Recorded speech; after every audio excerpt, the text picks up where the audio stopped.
अब हम संवैधानिक विकास को देखते हैं। भारत के संवैधानिक विकास को दो चरणों में विभाजित कर अध्ययन किया जा सकता है, जिसमें ईस्ट इंडिया कंपनी के अंतर्गत पारित अधिनियम जो 1773 से 1858 तक थे और क्राउन के अंतर्गत पारित अधिनियम 1858 से 1947 तक क्राउन या ताज के अंतर्गत पारित अधिनियम हुए। रेगुलेटिंग एक्ट 1773 में पारित किया गया। इसके अंतर्गत बंगाल के गवर्नर को बंगाल का गवर्नर जनरल पद नाम दिया गया था। रेगुलेटिंग एक्ट के तहत ही बंगाल का प्रथम गवर्नर जनरल वारेन हेस्टिंग्स था। कलकत्ता बंगाल में एक सर्वोच्च न्यायालय की स्थापना 1774 में रेगुलेटिंग एक्ट 1773 के तहत ही की गई थी। कलकत्ता में उच्च न्यायालय की स्थापना प्रथम मुख्य न्यायाधीश इसके एलिजा इम्पे थे और बंगाल के गवर्नर को बंगाल का गवर्नर जनरल कहा गया था। यह भी 1773 के अंतर्गत था और वारेन हेस्टिंग्स ऐसे प्रथम गवर्नर जनरल थे। बिहार, बंगाल और उड़ीसा के लिए विधि बनाने का अधिकार 1781 के एक्ट ऑफ सेटलमेंट के तहत आया था। 1781 के एक्ट ऑफ सेटलमेंट के तहत बंगाल, बिहार और उड़ीसा के लिए विधि बनाने का अधिकार दिया गया था और कलकत्ता सरकार को बंगाल, बिहार और उड़ीसा के लिए विधि बनाने का अधिकार इसमें ही दिया गया।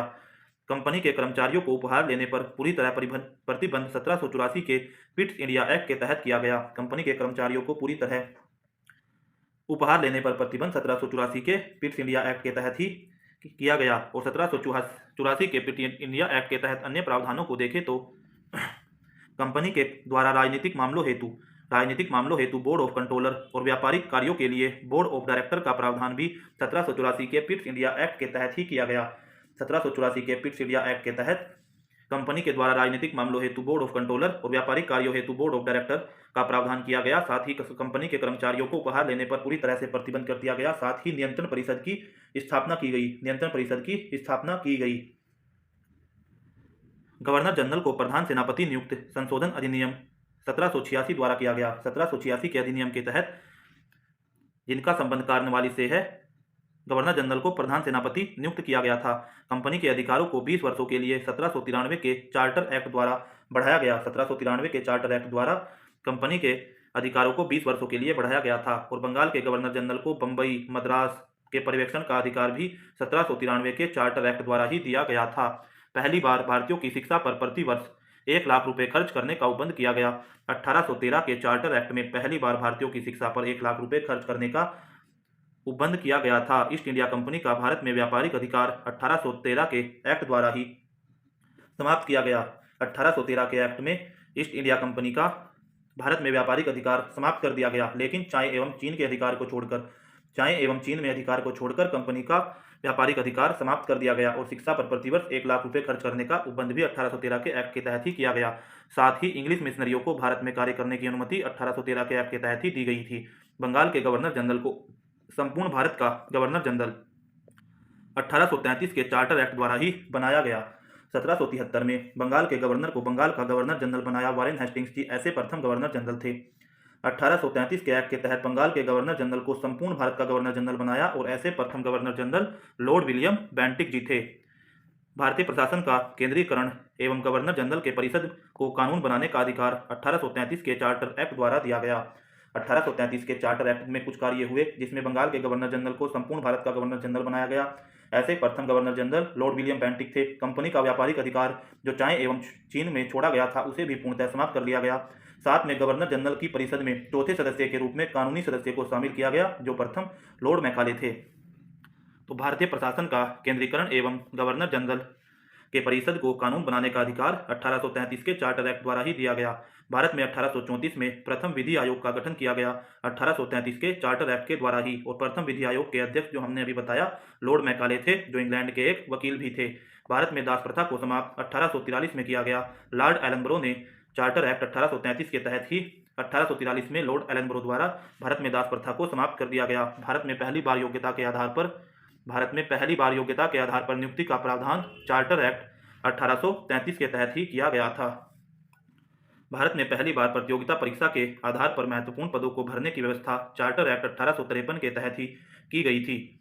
भारत में सिविल सेवकों की भर्ती एवं चयन हेतु खुली प्रतियोगिता का शुभारंभ चार्टर एक्ट 1853 के तहत हुआ। भारत में खुली प्रतियोगिता शुरू करने का श्रेय लॉर्ड डलहौजी को दिया जाता है। बोर्ड ऑफ डायरेक्टर जो व्यापारिक मामलों के लिए थे उनकी संख्या 24 से घटाकर 18 कर दी गई थी। 1853 के एक्ट के तहत बोर्ड ऑफ डायरेक्टर जो व्यापारिक मामलों के लिए थे उनकी संख्या 24 से घटाकर 18 कर दी गई। भारतीय केंद्रीय विधान परिषद की स्थापना 1853 के एक्ट के तहत की गई। 1853 में विधि निर्माण हेतु केंद्रीय विधान परिषद की स्थापना हुई और सिविल सेल को हेतु खुली भर्ती की प्रतियोगिता का शुभारंभ हुआ था। तो केंद्रीय विधान परिषद की स्थापना 1853 के एक्ट के द्वारा हुई। भारत का शासन कंपनी से लेकर ब्रिटिश क्राउन के हाथों में भारत शासन अधिनियम 1858 के द्वारा सौंप दिया गया।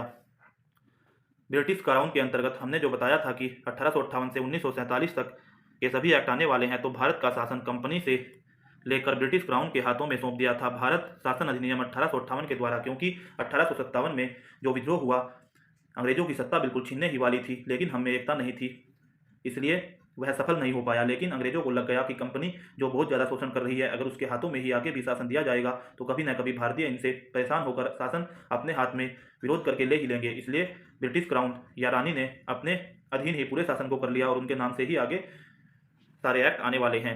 तो भारत का शासन कंपनी से लेकर ब्रिटिश क्राउन के हाथों भारत शासन अधिनियम 1858 द्वारा किया गया। गवर्नर जनरल के पदनाम को बदलकर वायसराय, भारत शासन अधिनियम 1858 द्वारा गवर्नर जनरल के पदनाम को बदलकर वायसराय कर दिया गया। भारत के प्रथम वायसराय तथा अंतिम गवर्नर जनरल लॉर्ड कैनिंग जी हुए हैं। लॉर्ड कैनिंग जी भारत के प्रथम वायसराय और अंतिम गवर्नर जनरल हुए हैं। तो हमने बताया था 1773 के एक्ट में बंगाल के गवर्नर को बंगाल के गवर्नर जनरल बनाया गया, जो ऐसे प्रथम वॉरेन हेस्टिंग्स थे। 1833 में फिर बंगाल के गवर्नर जनरल को संपूर्ण भारत का गवर्नर जनरल बनाया था और ऐसे प्रथम लॉर्ड विलियम पेंटिक थे। और 1858 में प्रावधान किया गया कि भारत के गवर्नर जनरल को अब भारत का वायसराय कहा जाएगा और ऐसे वायसराय लॉर्ड कैनिंग थे। लेकिन इसके साथ ही भारत के राज्य सचिव का पद का सृजन भी हुआ। राज्य सचिव लंदन में कैबिनेट मंत्री होते थे जो भारत मामलों के लिए नियुक्त किए जाते थे। यह रहते तो लंदन में ही थे, लेकिन यहाँ के सभी कार्य पर ध्यान रखते थे और गवर्नर जनरल और वायसराय के साथ संयोग बनाकर यहाँ के प्रशासन को देखते थे। तो राज्य सचिव लंदन में कैबिनेट मंत्री भारत मामलों के वायसराय के साथ मिलकर भारत के शासन को देखते थे और भारत के गवर्नर जनरल को वायसराय 1858 में बताया गया। लॉर्ड कैनिंग जी ऐसे प्रथम वायसराय थे। बोर्ड ऑफ कंट्रोल और बोर्ड ऑफ डायरेक्टर हमने बताया था। बोर्ड ऑफ कंट्रोल राजनीतिक मामलों के लिए था, बोर्ड ऑफ डायरेक्टर व्यापारिक मामलों के लिए था। उसे समाप्त कर भारत के राज्य सचिव पद का सृजन किया गया, जो हमने अभी बताया। भारत अधिनियम 1858 के द्वारा बोर्ड ऑफ कंट्रोलर को समाप्त कर बोर्ड ऑफ डायरेक्टर को समाप्त कर भारत के राज्य सचिव पद का सृजन किया गया। महारानी विक्टोरिया को भारत की सम्राज्ञी 1858 ईस्वी में ही घोषित किया गया। कानून बनाने की प्रक्रिया में भारतीय प्रतिनिधियों को शामिल करने की शुरुआत। भारत परिषद अधिनियम 1861 द्वारा कानून बनाने की प्रक्रिया में भारतीय प्रतिनिधियों को शामिल करने की शुरुआत हो गई थी और भारत को पहली बार अध्यादेश जारी करने की शक्ति भारत परिषद अधिनियम 1861 के द्वारा ही दी गई। वर्तमान में जैसे राष्ट्रपति जी करते हैं, यह वहीं से ली गई है कि वायसराय को पहली बार अध्यादेश जारी करने की शक्ति 1861 में दी गई थी। भारत में निर्वाचन प्रणाली की शुरुआत। भारत परिषद अधिनियम 1892 के द्वारा भारत में निर्वाचन प्रणाली की शुरुआत हुई। इसमें भारत विधान परिषद को बजट पर बहस करने की शक्ति भारत परिषद अधिनियम 1892 द्वारा ही दी गई थी। 1892 जिससे पहले विकेंद्रीकरण की शुरुआत हो गई थी। तो 1892 जो भारत शासन अधिनियम आया, उसमें केंद्रीय विधान परिषद के भारतीय सदस्यों को वार्षिक बजट पर बहस करने तथा प्रश्न पूछने का अधिकार दिया गया था, लेकिन पूरक प्रश्न और मतदान का अधिकार नहीं दिया गया था। मार्ले मिंटो सुधार के नाम से भारत परिषद अधिनियम 1909 को जाना जाता है। मार्ले मिंटो सुधार का उद्देश्य पृथक निर्वाचन प्रणाली था। पहली बार मुसलमानों के लिए पृथक निर्वाचन मंडल का प्रारंभ भारत परिषद अधिनियम 1909 के तहत ही लाया गया था। सांप्रदायिक निर्वाचन के जनक के रूप में लॉर्ड मिंटो सेकंड वायसराय को जाना जाता है। तो आगे 1858 के बाद जितने भी एक्ट आएंगे वायसराय और राज्य सचिव के नाम से होंगे, जिसमें हमारे मार्ले जैसे मार्ले मिंटो है तो मार्ले हमारे राज्य सचिव और मिंटो वायसराय। 1909 में इंग्लैंड में भारत के राज्य सचिव लॉर्ड मार्ले थे, तो राज्य सचिव मार्ले और वायसराय मिंटो। मॉन्टेग्यू चेम्सफोर्ड सुधार 1919 में आया। भारत शासन अधिनियम 1919 का शासन अधिनियम को मॉन्टेग्यू चेम्सफोर्ड सुधार 1919 के शासन अधिनियम को कहा जाता है। केंद्र में द्विसदनात्मक विधायिका की स्थापना की गई थी। 1919 के भारत शासन अधिनियम मॉन्टेग्यू चेम्सफोर्ड सुधार के तहत ही केंद्र में द्विसदनात्मक विधायिका की स्थापना की गई थी।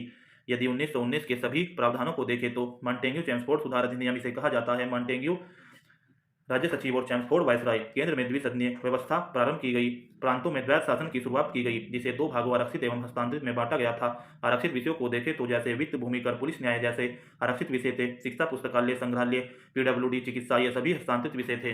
प्रांतों में द्वैत शासन की स्थापना 1919 के भारत शासन अधिनियम के द्वारा की गई। प्रांतों में द्वैत शासन के जनक लियोनस कर्टिस थे और द्वैत शासन में आरक्षित और हस्तांतरित दो विषयों में बांटा गया था। भारत में एक लोक सेवा आयोग के गठन का प्रावधान 1919 के अधिनियम द्वारा ही किया गया। केंद्रीय लोक सेवा आयोग का गठन 1926 में ली आयोग की सिफारिश पर किया गया था। ली आयोग का गठन 1923-24 में किया गया। तो 1919 के अधिनियम में एक लोक सेवा आयोग के गठन का प्रावधान किया गया। ली आयोग 1923-24 में लोक सेवा आयोग के गठन के लिए बनाया गया और इसका गठन 1926 में ली आयोग की सिफारिश पर हो गया। भारत में पहली बार महिलाओं को वोट देने का अधिकार मॉन्टेग्यू चेम्सफोर्ड सुधार या भारत शासन अधिनियम 1919 द्वारा ही भारत में पहली बार महिलाओं को वोट डालने का अधिकार मिला। अखिल भारतीय संघ अर्थात भारत में संघात्मक सरकार संघीय शासन की स्थापना भारत शासन अधिनियम 1935 द्वारा करने का प्रस्ताव था, लेकिन यह नहीं हो पाई थी। प्रांतों में द्वैध शासन समाप्त कर केंद्र में द्वैध शासन प्रणाली लागू की गई। 1935 के भारत शासन अधिनियम द्वारा प्रांतों से द्वैध शासन समाप्त कर केंद्र में द्वैध शासन प्रणाली लागू की गई, क्योंकि प्रांतों में आरक्षित और हस्तांतरित जैसे विषय बहुत ज्यादा नहीं थे, लेकिन केंद्र में जैसे रक्षा, विदेश मंत्रालय जैसे विषय होते हैं जिन्हें अंग्रेजों को लगता था कि भारतीय नहीं चला सकते या भारतीयों को इतनी समझ नहीं है, तो इसलिए उन्होंने प्रांतों से हटाकर केंद्र में द्वैध शासन प्रणाली लागू की। वर्ष 1937 में एक संघीय न्यायालय की स्थापना की गई। 1935 के अधिनियम द्वारा ही 1937 में संघीय न्यायालय या सुप्रीम कोर्ट की व्यवस्था का प्रावधान था। देश की मुद्रा और साख नियंत्रण के लिए भारतीय रिजर्व बैंक आरबीआई की स्थापना भारत शासन अधिनियम 1935 द्वारा देश की मुद्रा और साख नियंत्रण के लिए रिजर्व बैंक की स्थापना की गई थी। भारत शासन अधिनियम 1858 द्वारा स्थापित भारतीय परिषद का अंत भारत शासन अधिनियम 1935 द्वारा ही किया गया था। बर्मा या म्यांमार को ब्रिटिश भारत से अलग कर दो नए प्रांत सिंध एवं उड़ीसा का निर्माण भारत शासन अधिनियम 1935 द्वारा ही किया गया। बर्मा को ब्रिटिश भारत से अलग करके दो नए प्रांत सिंध एवं उड़ीसा का निर्माण भारत शासन अधिनियम 1935 के तहत ही किया गया। बर्मा भारत से अलग, म्यांमार भारत से अलग 1937 में हुआ। प्रांतीय स्वायत्ता प्रमुख विशेषता भारत शासन अधिनियम 1935 की ही थी, क्योंकि यहाँ से द्वैध शासन को हटाकर केंद्र में लगाया गया था। प्रांतीय स्वायत्ता 1 अप्रैल 1937 को मिली।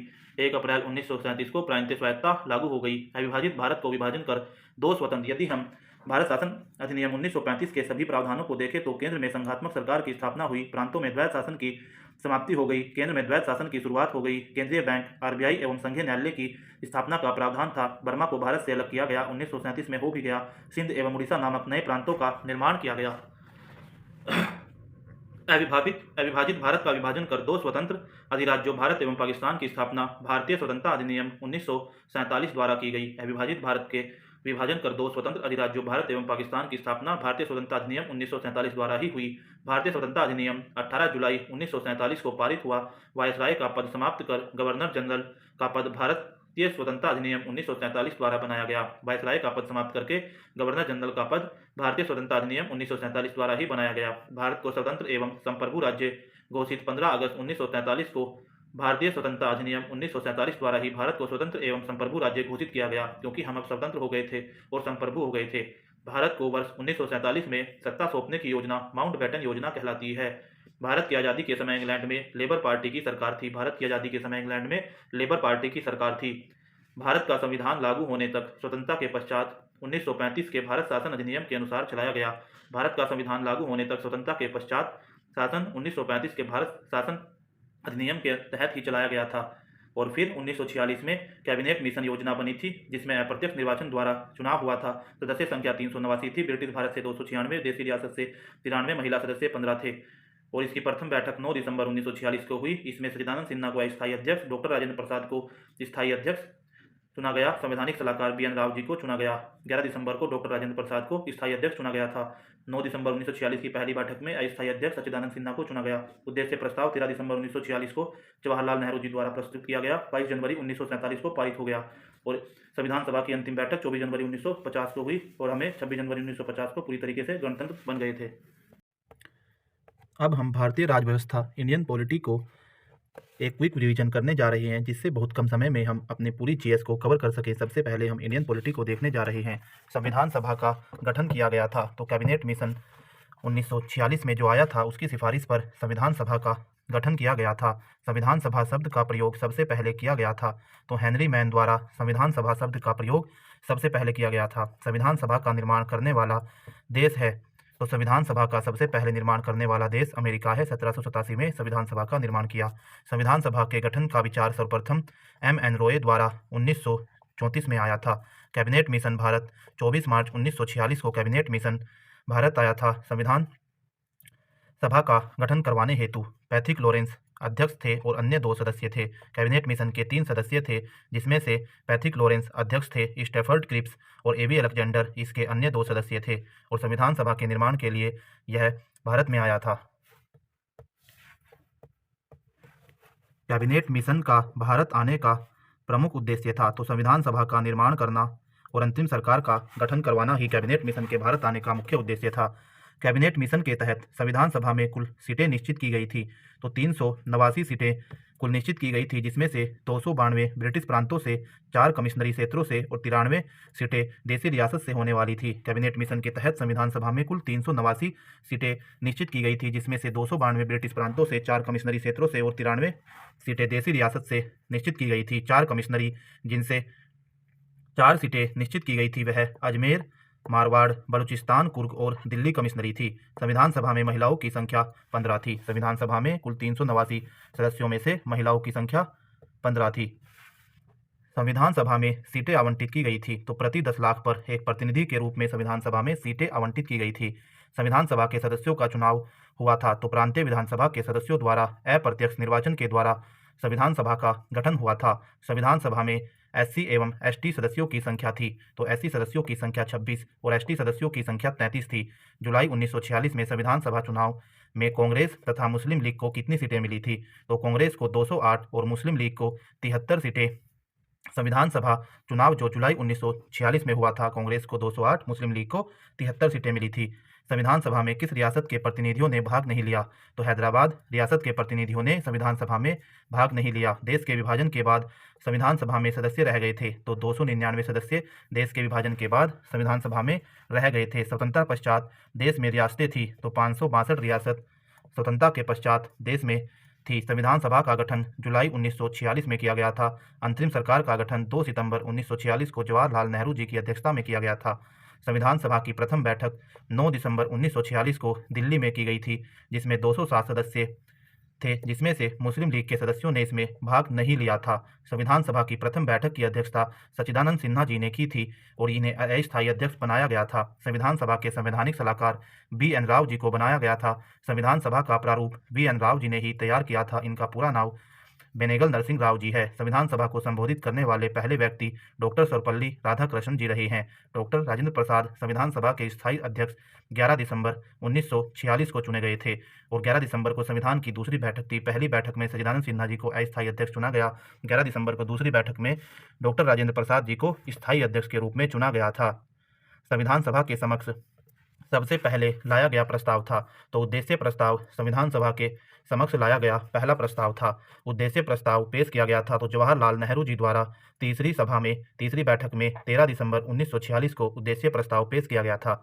उद्देश्य प्रस्ताव को उद्देशिका के रूप में पारित किया गया तो 22 जनवरी 1947 को उद्देश्य प्रस्ताव को उद्देशिका के रूप में पारित किया गया और उद्देशिका को ही वर्तमान में प्रस्तावना कहा जाता है, जिसमें आपने देखा होगा हम भारत के लोग, यह हमारी पूरी प्रस्तावना है। ब्रिटिश भारत में सबसे पहले प्रस्तावना का प्रावधान किया गया था तो 1919 के अधिनियम में ब्रिटिश भारत में सबसे पहले प्रस्तावना का प्रावधान किया गया था। भारतीय संविधान की प्रस्तावना शुरू होती है हम भारत के लोग से भारतीय संविधान की प्रस्तावना शुरू होती है।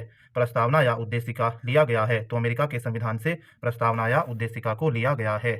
यदि हम अपनी पूरी प्रस्तावना को देखें तो हम भारत के लोग भारत को एक संपूर्ण प्रभुत्व संपन्न समाजवादी पंथ निरपेक्ष लोकतंत्रात्मक गणराज्य बनाने के लिए तथा उसके समस्त नागरिकों को सामाजिक, आर्थिक और राजनीतिक न्याय, विचार अभिव्यक्ति, विश्वास, धर्म और उपासना की स्वतंत्रता, प्रतिष्ठा और अवसर की समता प्राप्त करने के लिए तथा उन सब में व्यक्ति की गरिमा, राष्ट्र की एकता और अखंडता सुनिश्चित करने वाली बंधुता को बढ़ाने के लिए दृढ़ संकल्पित होकर अपनी इस संविधान सभा में आज तारीख 26 नवंबर 1949 को मिति मार्ग 6 शुक्ल सप्तमी संवत 2006 विक्रमी जो 1949 का हिंदी कैलेंडर के अनुसार बैठता है वो एतद द्वारा इस संविधान सभा को अंगीकृत, अधिनियमित और आत्मार्पित करते हैं। इस पूरी प्रस्तावना में हमारा 3 प्रकार के न्याय दिए गए हैं, जिसमें सामाजिक, आर्थिक और राजनीतिक न्याय है। 5 प्रकार की स्वतंत्रता है, विचार अभिव्यक्ति, विश्वास, धर्म और उपासना की स्वतंत्रता और 2 प्रकार की समता है, प्रतिष्ठा और अवसर की समता। आप सबको यह प्रस्तावना कंठस्थ कर लेनी है। किसी भी एग्जाम में जहां पॉलिटी से 15 से 20 प्रश्न आते हैं, अकेले 3-4 प्रश्न प्रस्तावना से ही आ जाते हैं और अगर हमने इसे अच्छे से तैयार कर लिया तो ये फ्री के नंबर होते हैं। प्रस्तावना की भाषा को लिया गया है तो ऑस्ट्रेलिया से प्रस्तावना की भाषा को लिया गया है। प्रस्तावना को संशोधित किया गया है तो एक बार प्रस्तावना को संशोधित किया गया है। 42वें संविधान संशोधन 42 कॉन्स्टिट्यूशन अमेंडमेंट 1976-96 द्वारा एक बार संविधान संशोधन किया गया है। संविधान की प्रस्तावना में समाजवादी, पंथ निरपेक्ष तथा अखंडता शब्द को जोड़ा गया था। तो 42वें संविधान संशोधन 42 कॉन्स्टिट्यूशन अमेंडमेंट 1976 द्वारा ही इंदिरा गांधी के समय संविधान की प्रस्तावना में समाजवादी, पंथ निरपेक्ष और अखंडता शब्द को जोड़ा गया था। प्रस्तावना को संविधान का भाग या अंग स्वीकार किया गया है। तो केशवानंद भारती बनाम केरल राज्यवाद 1973 में संविधान सभा का प्रस्तावना को संविधान सभा का भाग या अंग स्वीकार किया गया है। भारतीय संविधान की आत्मा है। तो प्रस्तावना हमारी भारतीय संविधान की आत्मा है। प्रस्तावना को भारतीय संविधान की आत्मा कुंजी कहा है। तो ठाकुर दास भार्गव जी ने प्रस्तावना को भारतीय संविधान की आत्म कुंजी कहा है। BR अम्बेडकर ने भारतीय संविधान की आत्मा कहा है। तो अनुच्छेद 32 संवैधानिक उपचारों के अधिकार को BR अम्बेडकर जी ने भारतीय संविधान की आत्मा कहा है। अनुच्छेद 19 को भारतीय संविधान की आत्मा किसने कहा है? तो पंडित जवाहरलाल नेहरू जी ने अनुच्छेद 19 को भारतीय संविधान की आत्मा कहा है।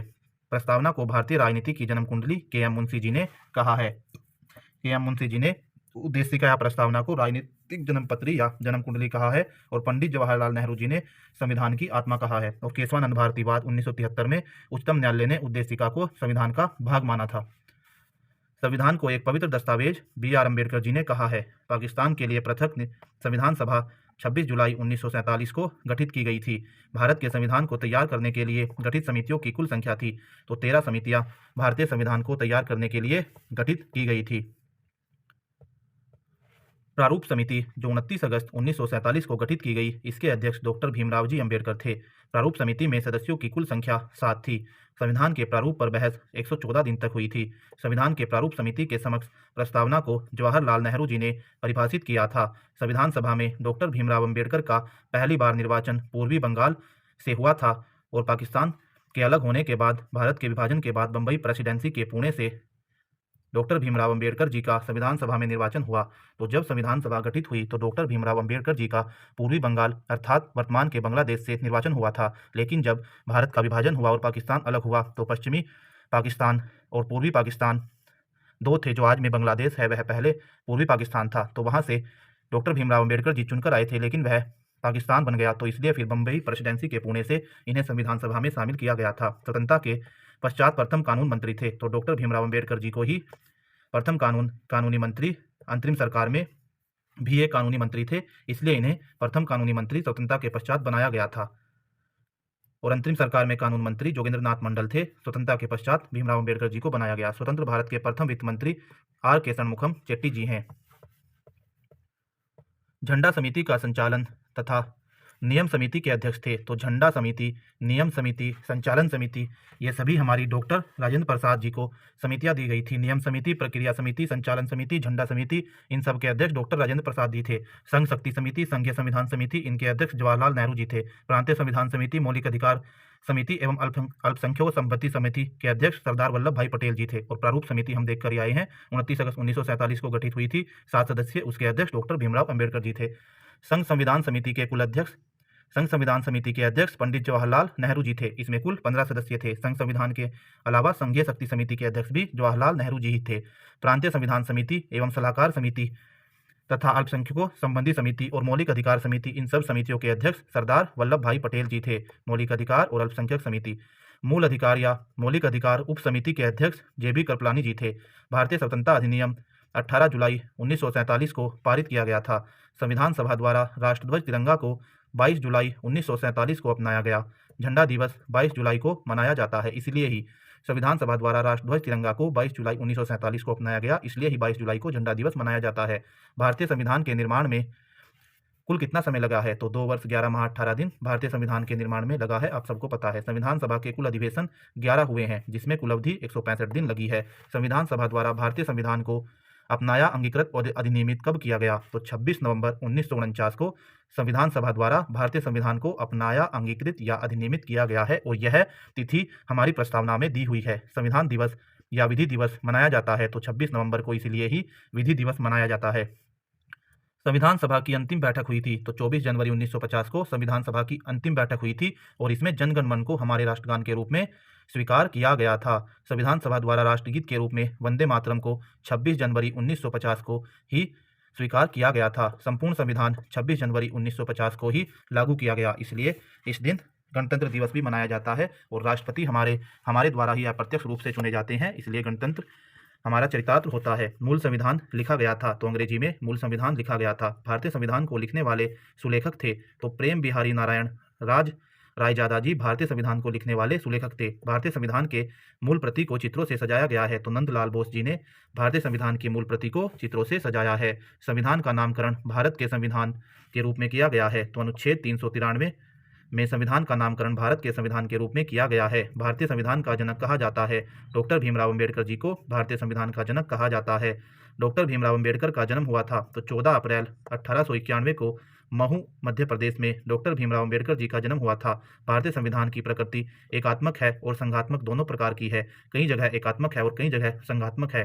भारत एवं धर्मनिरपेक्ष देश है, इसका तात्पर्य यह है तो सभी धर्मों का महत्व स्वीकार करना के लिए ही भारत एक धर्मनिरपेक्ष देश है। भारत का एक गणतंत्र है, इसका अर्थ है कि भारत में राष्ट्र का प्रधान राष्ट्रपति निर्वाचित होता है, तो भारत में राष्ट्रपति अप्रत्यक्ष रूप से हमारे द्वारा ही चुने जाते हैं, इसलिए भारत एक गणतंत्र है। भारत का संविधान अंशतः कठोर और अंशतः लचीला है। यह इसलिए कहा गया है कि कुछ संवैधानिक संशोधन या कुछ हमारे साधारण बहुमत से होते हैं, कुछ हमारे विशेष बहुमत से, इसलिए कहीं कठोर और कहीं लचीला है। भारतीय संविधान को अर्धसंघीय संविधान कहा है, तो के.सी. विहर जी ने भारतीय संविधान को अर्धसंघीय संविधान कहा है। मूल संविधान में अनुच्छेदों, अनुसूचियों और भागों की कुल संख्या थी, तो मूल संविधान में अनुच्छेदों, अनुसूचियों और भागों की कुल संख्या थी, तो मूल संविधान में 395 अनुच्छेद, 8 अनुसूचियां और 22 भाग थे। वर्तमान में आज 12 अनुसूचियां हैं। वर्तमान में अनुच्छेद हैं तो 495 से अधिक वर्तमान में अनुच्छेद हैं, क्योंकि कुछ अनुच्छेदों के सेकंड के रूप में अनुच्छेद जोड़े गए हैं, जैसे 15(4), 16(4) आदि। वर्तमान में अनुसूचियों की कुल संख्या है तो वर्तमान में 12 अनुसूचियां हैं। वर्तमान में संविधान में कुल भाग हैं तो 25 भाग हैं। भाग तो हमारे आज भी 22 ही हैं, लेकिन भाग ऐसे बढ़ गए हैं जैसे 51 के आदि। राज्यों की नामों की सूची एवं उसके राज्य क्षेत्रों का ब्यौरा देती है, तो पहली अनुसूची राज्यों के नामों की सूची एवं उसके राज्य क्षेत्रों का ब्यौरा देती है। 8वीं अनुसूची संबंधित है, तो भाषा से 8वीं अनुसूची संबंधित है। वर्तमान में 8वीं अनुसूची में भाषाओं की कुल संख्या है, तो वर्तमान में 8वीं अनुसूची में भाषाओं की कुल संख्या 22 है, जो पहले 14 थी। सिंधी भाषा को 8वीं अनुसूची में जोड़ा गया है, तो 21वें संविधान संशोधन 1967 द्वारा सिंधी भाषा को 8वीं अनुसूची में जोड़ा गया है। मणिपुरी, कोंकणी, नेपाली, जिसका कोड नमक है, इस भाषा को 8वीं अनुसूची में 71वें संविधान संशोधन 1992 द्वारा जोड़ा गया है।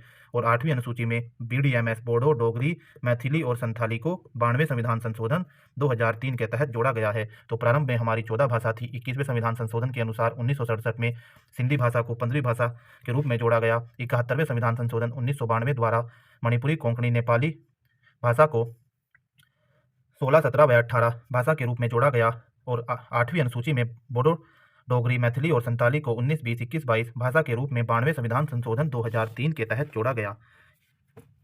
हिंदी को भारत की राजभाषा के रूप में 14 सितंबर 1949 को स्वीकार किया गया था, और हिंदी दिवस 14 सितंबर को इसलिए ही मनाया जाता है। संघ की भाषा हिंदी एवं लिपि देवनागरी होगी। यह भाग 22 के अनुच्छेद 343 के अनुसार यह बात चरितार्थ होती है।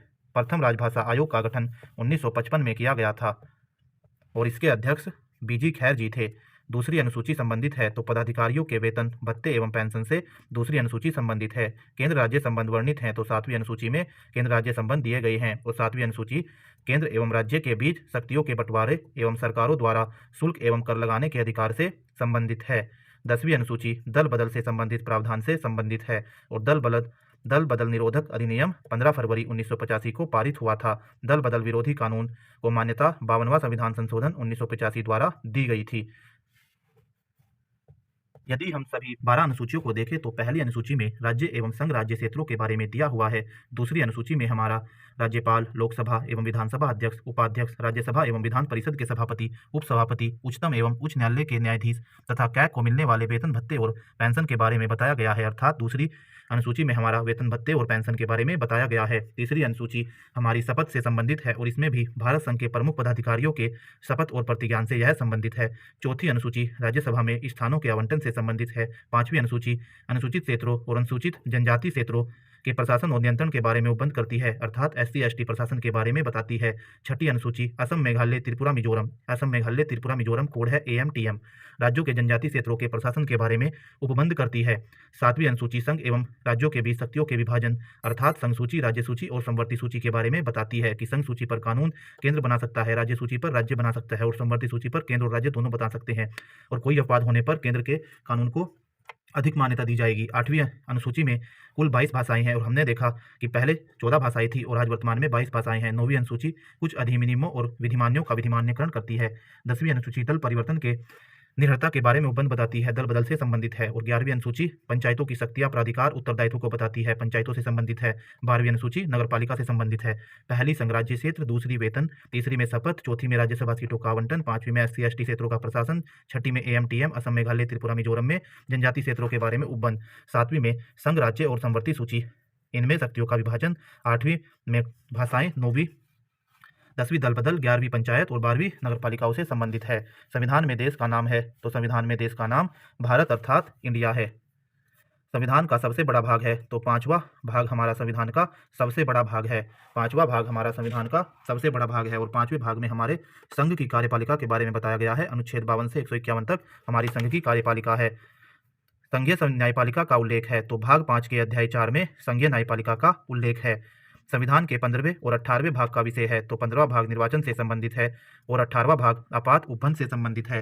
15वां भाग निर्वाचन से संबंधित है, जिसमें अनुच्छेद 324 से 329 कै तक दिए हुए हैं, और 18वां भाग आपात काल से संबंधित है, जिसमें अनुच्छेद 352 से 360 दिए हुए हैं, जिसमें 352 में राष्ट्रीय आपातकाल, 356 में राष्ट्रपति शासन और 361 में वित्तीय आपातकाल है। प्रथम लिखित संविधान दिया गया है, तो अमेरिका ने प्रथम लिखित संविधान दिया था। सबसे बड़ा लिखित संविधान भारत का ही है। प्रथम अमेरिका का है और सबसे बड़ा भारत का है। अनुच्छेद 1 में भारत को कहा गया है, तो अनुच्छेद 1 में भारत को राज्यों का एक संघ कहा गया है। नए राज्यों का प्रवेश या स्थापना की शक्ति प्रदान की गई है। अनुच्छेद 2 में नए राज्यों का प्रवेश या स्थापना की शक्ति प्रदान की गई है। अनुच्छेद 1 में संघ का नाम और राज्य क्षेत्र, अनुच्छेद 2 में नए राज्यों का प्रवेश या स्थापना, अनुच्छेद 3 में नए राज्यों का निर्माण और वर्तमान राज्यों के क्षेत्रों, सीमाओं और नामों में परिवर्तन, और अनुच्छेद 5 में संविधान के प्रारंभ में नागरिकता। अनुच्छेद 3 के तहत नए राज्यों का निर्माण और वर्तमान राज्यों के क्षेत्र और सीमाओं या नामों में परिवर्तन का अधिकार संसद को दिया गया है। राज्य पुनर्गठन आयोग की स्थापना 1953 में की गई थी। राज्य पुनर्गठन आयोग की स्थापना 1953 में की गई थी और राज्य पुनर्गठन आयोग के अध्यक्ष फजल अली जी थे। फजल अली जी राज्य पुनर्गठन आयोग के अध्यक्ष थे। भाषा के आधार पर गठित प्रथम राज्य है, तो आंध्र प्रदेश भाषा के आधार पर गठित प्रथम राज्य है। 1 अक्टूबर 1953 को आंध्र प्रदेश का गठन किया गया था। भाषाई आधार पर राज्यों का पुनर्गठन किया गया 1956 में। भाषाई आधार पर राज्यों का पुनर्गठन किया गया। असम राज्य का गठन हुआ था, तो 1956 में असम राज्य का गठन हुआ था। सिक्किम को 22वां राज्य का दर्जा प्राप्त हुआ, तो 36वां संविधान संशोधन 1975 द्वारा सिक्किम को 22वें राज्य का दर्जा प्राप्त हुआ था। नागालैंड राज्य 13वां संविधान संशोधन 1962 द्वारा बना था और गोवा 25वां पूर्ण राज्य 56वां संविधान संशोधन 1987 द्वारा बना। दिल्ली को राजधानी का पूर्णतः दर्जा 69वां संविधान संशोधन 1991 द्वारा मिला। छत्तीसगढ़, उत्तराखंड और झारखंड की स्थापना 1, 9 और 15 नवंबर 2000 को हुई थी। तेलंगाना राज्य का निर्माण 2 जून 2014 को आंध्र प्रदेश को विभाजित करके किया गया। वर्तमान में भारत में कुल 28 राज्य हैं और 8 केंद्र शासित प्रदेश हैं। यदि हम अपने सभी राज्यों के गठन के तिथि को देखें तो आंध्र प्रदेश 1953 में, गुजरात 1960 में, नागालैंड 1963 में, हरियाणा 1966 में, हिमाचल प्रदेश 1971 में, मणिपुर, मेघालय और त्रिपुरा 1972 में, सिक्किम 1975 में, मिजोरम, अरुणाचल प्रदेश और गोवा 1987 में, छत्तीसगढ़, उत्तराखंड और झारखंड 1, 9 और 15 नवंबर को 2000 में और तेलंगाना 2 जून 2014 को। कर्नाटक, केरल, मध्य प्रदेश और राजस्थान की स्थापना एक ही दिन 1 नवंबर 1956 को की गई थी। वर्तमान में भारत में केंद्र शासित प्रदेश हैं, तो 8 केंद्र शासित प्रदेश हैं और 28 संविधान की संप्रभुता जनता में निहित है। संविधान में संघीय व्यवस्था, प्रशासनिक ढांचा का मॉडल कनाडा से लिया गया है। मूल कर्तव्य सोवियत संघ से लिया गया है। स्वर्ण सिंह समिति की सिफारिश पर 42वें संविधान संशोधन अधिनियम 1976 द्वारा मूल कर्तव्यों को जोड़ा गया था, जिन्हें भाग 4 कै में रखा गया है। अनुच्छेद 51 कै में रखा गया है। प्रारंभ में मूल कर्तव्यों की कुल संख्या 10 थी, वर्तमान में अब 11 है। 11वां मूल कर्तव्य 86वें संविधान संशोधन अधिनियम 2002 द्वारा जोड़ा गया था, जो 6 से 14 वर्ष के बच्चों को उनके माता पिता या संरक्षक का उनकी शिक्षा के बारे में कर्तव्य का प्रावधान करना था। संसदीय शासन प्रणाली, एकल नागरिकता एवं विधि निर्माण प्रक्रिया ब्रिटेन से ली गई है। संसदीय शासन प्रणाली, एकल नागरिकता एवं विधि निर्माण प्रक्रिया ब्रिटेन से ली गई है। मूल अधिकार या मौलिक अधिकार न्यायिक पुनरीक्षण, मूल अधिकार या मौलिक अधिकार न्यायिक पुनरीक्षण अमेरिका के संविधान से लिया गया है। अमेरिका के संविधान से सभी चीज़ों को देखें तो मूल अधिकार, न्यायपालिका की स्वतंत्रता, न्यायिक पुनरावलोकन, उच्चतम एवं उच्च न्यायालयों के न्यायाधीशों का हटाया जाना, राष्ट्रपति पर महाभियोग, उपराष्ट्रपति का पद, विधियों के समान संरक्षण, ये सभी प्रावधान अमेरिका के संविधान से लिए गए हैं। भारतीय संविधान में विधि द्वारा स्थापित प्रक्रिया जापान से लिया गया है। जापान से विधि द्वारा स्थापित प्रक्रिया, राज्य के नीति निर्देशक सिद्धांत तथा राष्ट्रपति निर्वाचन प्रक्रिया आयरलैंड से ली गई है। आयरलैंड से राज्य के नीति निर्देशक सिद्धांत और राष्ट्रपति द्वारा निर्वाचित प्रक्रिया ली गई है। साथ में राष्ट्रपति द्वारा राज्यसभा में मनोनीत सदस्य जो होते हैं वह प्रावधान भी हमने आयरलैंड के संविधान से ही लिया है। भारत के संविधान में आपातकालीन उपबंध लिया गया है, तो जर्मनी के वीमर प्रावधान से हमने भारत के संविधान में आपातकालीन उपबंध को लिया है। संविधान संशोधन की प्रक्रिया किस देश के संविधान से प्रभावित है, तो दक्षिण अफ्रीका के संविधान से संविधान संशोधन की प्रक्रिया प्रभावित है। संसद को संविधान में संशोधन करने की शक्ति प्रदान करता है, तो अनुच्छेद 368 भाग 20 में जो अनुच्छेद 368 दिया हुआ है वह संसद को संविधान में संशोधन करने की शक्ति प्रदान करता है। और भाग 20 को देखें तो भाग 20 में हमारा अनुच्छेद 368 एक ही अनुच्छेद आता है। संविधान में प्रथम संशोधन हुआ तो 1951 में संविधान में प्रथम संशोधन हुआ था। और इस संशोधन को देखें तो यह संशोधन हमारा, तो पहला संविधान संशोधन जो हमारा 1951 में हुआ था उसमें 9वीं अनुसूची जोड़ी गई थी, जिसमें भूमि सुधार एवं न्यायिक समीक्षा से संबंधित कानूनों को 9वीं अनुसूची में डाला गया था। संविधान संशोधन विधेयक को पेश किया जाता है, किसी भी सदन में हम संविधान संशोधन विधेयक को पेश कर सकते हैं। वर्तमान में राज्य, संघ और समवर्ती सूची में विषयों की संख्या है, तो राज्य में 61, संघ में 100 और समवर्ती सूची में 52 विषय वर्तमान में है। समवर्ती सूची के विषयों पर विधि निर्माण की शक्ति प्राप्त है, तो समवर्ती सूची के विषयों पर केंद्र एवं राज्य दोनों को विधि निर्माण या कानून बनाने की शक्ति प्राप्त है। वन एवं पर्यावरण विषय समवर्ती सूची का है, वन एवं पर्यावरण विषय समवर्ती सूची का है। समवर्ती सूची विषय ऑस्ट्रेलिया से लिया गया है। शिक्षा समाचार पत्र विषय भी समवर्ती सूची का है। शिक्षा को राज्य सूची से समवर्ती सूची में 42वें संविधान संशोधन 1976 द्वारा ही लिया गया था। पुलिस, पंचायती राज, भूमि सुधार, गैस, कृषि, कानून, ये सभी विषय हमारे राज्य सूची के हैं। पुलिस, पंचायती राज, भूमि सुधार, गैस, कृषि और कानून व्यवस्था, ये सभी विषय राज्य सूची के विषय हैं। रेल, डाक, रक्षा, रेडियो, टेलीविजन, बैंकिंग, बीमा, जनगणना, ये सभी विषय हमारे संघ सूची के हैं। रेल, डाक, रक्षा, रेडियो, टेलीविजन, बैंकिंग, बीमा, जनगणना सभी संघ सूची के विषय हैं। भारत में नागरिकता का प्रावधान एकल नागरिकता का प्रावधान है। एकल नागरिकता प्रभावित ब्रिटेन से है। ब्रिटेन से हमने एकल नागरिकता को लिया है और ब्रिटेन से हमने संसदीय शासन प्रणाली और विधि के शासन को भी लिया है। नागरिकता विषय है, संघ सूची का विषय है। नागरिकता संघ सूची का विषय है। नागरिकता से संबंधित कानूनी बनाने का अधिकार केंद्र के पास है। नागरिकता का उल्लेख है तो संविधान के भाग 2 के अंतर्गत अनुच्छेद 5 से 11 तक नागरिकता का उल्लेख है, जिसमें हम यदि 5 से 11 के बीच महत्वपूर्ण अनुच्छेदों को देखें तो अनुच्छेद 5 में संविधान के प्रारंभ पर नागरिकता दी गई है। अनुच्छेद 6 में पाकिस्तान से भारत को प्रव्रजन करने वाले कुछ व्यक्तियों के नागरिकता के अधिकार हैं और अनुच्छेद 7 में पाकिस्तान जाने वाले कुछ व्यक्तियों के नागरिकता के अधिकार हैं। अनुच्छेद 8 में भारत के बाहर रहने वाले भारतीय मूल के कुछ व्यक्तियों के नागरिकता के अधिकार हैं। अनुच्छेद 9 में विदेशी राज्य की नागरिकता स्वेच्छा से अर्जित करने वाले व्यक्तियों के नागरिकता समाप्त करने से संबंधित अधिकार हैं। अनुच्छेद 10 में नागरिकता के अधिकारों के बने रहने से संबंधित बात कही गई है और अनुच्छेद 11 में कहा गया है कि संसद द्वारा नागरिकता के अधिकार का विधि द्वारा विनियमन किया जाएगा। संसद को जब लगेगा समय के अनुसार नागरिकता से संबंधित कानून बना सकती है। भारतीय नागरिकता प्राप्त की जा सकती है तो जन्म से, वंश परंपरा से, पंजीकरण से, देशीयकरण से तथा भूमि के अर्जन द्वारा भारतीय नागरिकता प्राप्त की जा सकती है। पंजीकरण द्वारा नागरिकता प्राप्त करने के लिए भारत में निवास करना होगा तो 5 वर्ष तक पंजीकरण द्वारा नागरिकता प्राप्त करने के लिए भारत में निवास करना होगा। देशीयकरण द्वारा नागरिकता प्राप्त करने के लिए भारत में निवास करना होगा तो 5 वर्ष तक भी देशीयकरण द्वारा भारत में नागरिकता प्राप्त करने के लिए निवास करना होगा। पहला नागरिक संशोधन बिल 1955 में पारित किया गया था। भारतीय नागरिकता अधिनियम 1955 में संशोधन अब तक 6 बार हो चुका है और अंतिम बार 2019 में हुआ था। नागरिकता को सर्वप्रथम परिभाषित किया था तो अरस्तु जी ने नागरिकता को सर्वप्रथम परिभाषित किया था। मौलिक अधिकार संविधान के किस भाग में वर्णित है, तो भाग 3 के अंतर्गत मौलिक अधिकार है, जिसमें अनुच्छेद 12 से 35 आते हैं। भारत का मैग्ना कार्टा अधिकार पत्र कहा गया है। भाग 3 को भारत का मैग्ना कार्टा या अधिकार पत्र कहा गया है। मूल संविधान में मौलिक अधिकार थे। मूल संविधान में मौलिक अधिकार 7 थे, वर्तमान में मौलिक अधिकार 6 हैं। संपत्ति के अधिकार को मौलिक अधिकार की सूची से हटा लिया गया है। संपत्ति के अधिकार को मूल अधिकार की सूची से हटाकर इसे विधिक अधिकार बना दिया गया है और अनुच्छेद 300 कै में इसे डाला गया है और यह संशोधन हमारा 44वां संविधान संशोधन 1978 था। मौलिक अधिकारों को संशोधित करने का अधिकार संसद को दिया गया है। संसद को मौलिक अधिकारों में संशोधन का अधिकार केशवानंद भारती वाद में मिला था। मौलिक अधिकारों का रक्षक सर्वोच्च और उच्च न्यायालय सुप्रीम कोर्ट और हाई कोर्ट को दिया गया है। मौलिक अधिकारों का निलंबन राष्ट्रपति जी कर सकते हैं। अनुच्छेद 14 में कानून की समानता का अधिकार ब्रिटेन से लिया गया है। अस्पृश्यता या छुआछूत का अंत अनुच्छेद 17 में कहा गया है। उपाधियों का अंत अनुच्छेद 18 में कहा गया है। अस्पृश्यता विरोधी अधिनियम 1955 में बना था। प्रेस की स्वतंत्रता या बोलने की स्वतंत्रता अनुच्छेद 19 वन के कै में वर्णित है। चौथा स्तंभ प्रेस को इंगित करता है। प्राण एवं दैहिक स्वतंत्रता का संरक्षण अनुच्छेद 21 में दिया गया है। अल्पसंख्यक वर्गों के हितों का संरक्षण संबंधी अधिकार अनुच्छेद 29 में दिए गए हैं। 6 से 14 वर्ष के उम्र के बच्चों के लिए निःशुल्क शिक्षा अनिवार्य। 86वें संविधान संशोधन 2002 द्वारा अनुच्छेद 21 कै के अंतर्गत कही गई है। इसलिए अगर कहा जाए कि शिक्षा का अधिकार क्या मौलिक अधिकार है, तो इसलिए शिक्षा का अधिकार मौलिक अधिकार है। अनुच्छेद 21 कै में दिया हुआ है। 86वें संविधान संशोधन 2002 द्वारा डाला गया था। 6 से 14 वर्ष के उम्र के बच्चों के लिए निःशुल्क अनिवार्य शिक्षा का प्रावधान किया गया है। 86वें संविधान संशोधन द्वारा प्रस्तावित शिक्षा का अधिकार 1 अप्रैल 2010 से लागू हो गया था। 14 वर्ष से कम आयु के बच्चों द्वारा जोखिम भरा काम प्रतिषेध अनुच्छेद 24 के अंतर्गत किया गया है।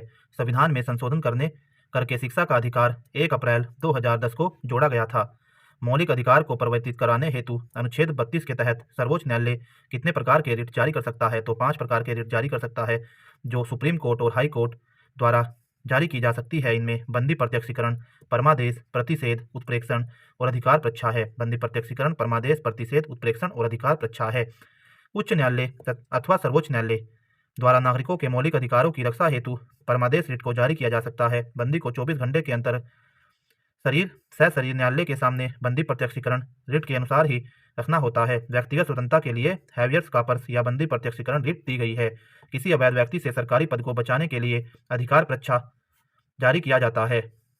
मूल अधिकारों का निलंबन केवल आपातकालीन स्थिति में अनुच्छेद 358 और अनुच्छेद 359 के अनुसार हो सकता है। यदि हम अपने सभी मूल अधिकारों के देखें तो समानता का अधिकार अनुच्छेद 14 से 18 में दिया हुआ है। स्वतंत्रता का अधिकार अनुच्छेद 19 से 22 में दिया हुआ है। शोषण के विरुद्ध अधिकार अनुच्छेद 23-24 में दिया हुआ है। धर्म की स्वतंत्रता का अधिकार अनुच्छेद 25 से 28 में दिया हुआ है। संस्कृति और शिक्षा संबंधी अधिकार अनुच्छेद 29-30 में दिए हुए हैं और संवैधानिक उपचारों का अधिकार अनुच्छेद 32 से 35 में दिया हुआ है। यदि हम अपने संविधान के भाग 3 मौलिक अधिकार के अनुच्छेद 12 से 35 सभी को देखें तो अनुच्छेद 12 में राज्य की परिभाषा दी हुई है। अनुच्छेद 14 में विधि के समक्ष समता विधियों का समान संरक्षण दिया हुआ है। अनुच्छेद 15 में धर्म, मूलवंश, जाति, लिंग या जन्म स्थान के आधार पर विभेद का प्रतिषेध किया है। अनुच्छेद 16 में लोक नियोजन में अवसर की समता कहा गया है। अनुच्छेद 17 में अस्पृश्यता या छुआछूत का अंत। अनुच्छेद 18 में उपाधियों का अंत। और ये 12 से 35 तक मौलिक अधिकार हैं, जिसमें समानता के अधिकार के हमने 14 से 18 तक अनुच्छेद देखे हैं। स्वतंत्रता के अधिकार के 19 से 22 तक अनुच्छेद देखे तो वाक, अभिव्यक्ति आदि विषयों संबंधी अधिकारों का संरक्षण दिया गया है। अनुच्छेद 19 में। अनुच्छेद 20 में अपराधों की दोष सिद्धि के संबंध में संरक्षण। अनुच्छेद 21 में प्राण एवं दैहिक स्वतंत्रता का संरक्षण। अनुच्छेद 21 कै में 6 से 14 वर्ष तक के सभी बच्चों को निःशुल्क और अनिवार्य शिक्षा का अधिकार दिया गया है। अनुच्छेद 22 में कुछ दशाओं में गिरफ्तारी और निरोध से संरक्षण की बात की गई है। शोषण के विरुद्ध अधिकार 23-24 को देखें तो अनुच्छेद 23 में मानव दुर्व्यापार एवं बलात्कार का प्रतिषेध किया गया है। अनुच्छेद 24 में कारखानों आदि में बालकों के नियोजन का प्रतिषेध किया गया है। धर्म की स्वतंत्रता का अधिकार 25 से 28 को देखें तो अनुच्छेद 25 में अंतःकरण की और धर्म को अबाध रूप से मानने और आचरण और प्रचार करने की स्वतंत्रता दी गई है। अनुच्छेद 26 में धार्मिक संस्थाओं के संचालन की स्वतंत्रता। अनुच्छेद 27 में किसी धर्म को प्रोत्साहित करने हेतु कर से छूट दी गई है। अनुच्छेद 28 में कुछ विशिष्ट संस्थाओं में धार्मिक आदेशों को जारी करने की स्वतंत्रता दी गई है। संस्कृति और शिक्षा संबंधी अधिकार 29-30 को देखें तो 29 में अल्पसंख्यक वर्गों के हितों का संरक्षण कहा गया है। अनुच्छेद 30 में शिक्षण संस्थाओं की स्थापना और प्रशासन करने का अल्पसंख्यक वर्गों का अधिकार दिया गया है। संवैधानिक उपचारों के अधिकार अनुच्छेद 32 से 35 में। अनुच्छेद 32 में संवैधानिक उपचारों का अधिकार कहा गया है। नीति निर्देशक सिद्धांत संविधान में वर्णित है तो भाग 4 में अनुच्छेद 36 से 51 में। भाग 4 में अनुच्छेद 36 से 51 में नीति निर्देशक सिद्धांत वर्णित हैं। नीति निर्देशक सिद्धांत वाद योग्य नहीं है, इनके खिलाफ हम न्यायालय नहीं जा सकते, यह केवल राज्यों को सलाह दी गई है। राज्य के नीति निर्देशक सिद्धांत एक ऐसा चेक है जो बैंक की सुविधा अनुसार अदा किया जाता है। यह कथन केटी शाह जी का है। राज्य के नीति निर्देशक सिद्धांतों का मुख्य उद्देश्य कल्याणकारी राज्य की स्थापना करना है। मूल कर्तव्य वर्णित है। संविधान के भाग 4 कै में अनुच्छेद 51 कै के तहत मूल कर्तव्य वर्णित है। यदि हम अपने 36 से 51 प्रमुख नीति निर्देशक तत्वों को देखें तो अनुच्छेद 39 कै में समान न्याय और निःशुल्क विधिक सहायता का प्रावधान किया गया है। अनुच्छेद 40 में ग्राम पंचायत की स्थापना और प्रावधान की बात की गई है। अनुच्छेद 41 में कुछ दशाओं में काम, शिक्षा और लोक सहायता पाने का अधिकार दिया गया है। अनुच्छेद 42 में काम की न्याय संगत और मानवोचित दशाओं का तथा प्रसूति सहायता का प्रबंध किया गया है। अनुच्छेद 44 में नागरिकों के लिए एक समान सिविल संहिता जो हमारे उत्तराखंड राज्य ने लागू भी कर दी है। अनुच्छेद 45 में 6 वर्ष से कम आयु के बालकों के लिए प्रारंभिक बाल्यावस्था देखरेख और शिक्षा का उपबंध किया गया है। इसे 21 क में मूल अधिकार में डाला गया था और इसे मूल कर्तव्य निधि निषेध तत्व के रूप में राज्य को सलाह भी दी गई है अनुच्छेद 45 के तहत। अनुच्छेद 46 में SC/ST के अधिकारों की रक्षा की बात कही गई है। अनुच्छेद 47 में पोषाहार स्तर को सुधारने की बात की गई है। अनुच्छेद 48 में कृषि और पशुपालन का संगठन की बात की गई है। अनुच्छेद 48 क में पर्यावरण का संरक्षण और संवर्धन और वन और वन्य जीवों की रक्षा की बात कही गई है और राज्य इसी 48 क के तहत ही समय समय पर वन अधिनियम आदि अधिनियम पर्यावरण से संबंधित लाता रहता है। अनुच्छेद 49 में राष्ट्रीय महत्व के स्मारकों की रक्षा करने का अधिकार और इनसे संबंधी कानून बनाने का अधिकार के लिए राज्य को सलाह दी गई है और अनुच्छेद 50 में कार्यपालिका का न्यायपालिका से पृथक्करण की बात की गई है। अनुच्छेद 51 में अंतर्राष्ट्रीय शांति और सुरक्षा की अभिवृद्धि की बात की गई है और आप सबको पता है 51 क में हमारा मूल कर्तव्य दिया हुआ है। मूल कर्तव्य का विचार पूर्व सोवियत संघ से लिया गया है और मूल कर्तव्य संविधान के भाग 4 क अनुच्छेद 51 क के तहत दिया गया है। भारत के संविधान में मूल कर्तव्यों को 42वां संविधान संशोधन 1976 द्वारा सरदार स्वर्ण सिंह समिति की अनुशंसा पर जोड़ा गया है। वर्तमान में मूल कर्तव्यों की संख्या 11 है जो पहले 10 थी और 11वां मूल कर्तव्य 86वें संविधान संशोधन अधिनियम 2002 द्वारा जोड़ा गया है जो 6 से 14 वर्ष के प्रतिपाल्य के लिए शिक्षा का अवसर प्रदान करने के माता पिता या संरक्षक के कर्तव्य का प्रावधान करता है। वर्तमान में 11 मूल कर्तव्य हैं और हमने 11 मूल कर्तव्य आपको बताया है। भारतीय संसद के 3 अंग राष्ट्रपति, राज्यसभा और लोकसभा है। संसद का स्थायी एवं उच्च सदन जो कभी भंग नहीं होता है। राज्यसभा संसद का स्थायी एवं उच्च सदन है जो कभी भंग नहीं होता है। संसद का निम्न सदन लोकसभा है। संसद का निम्न सदन लोकसभा है।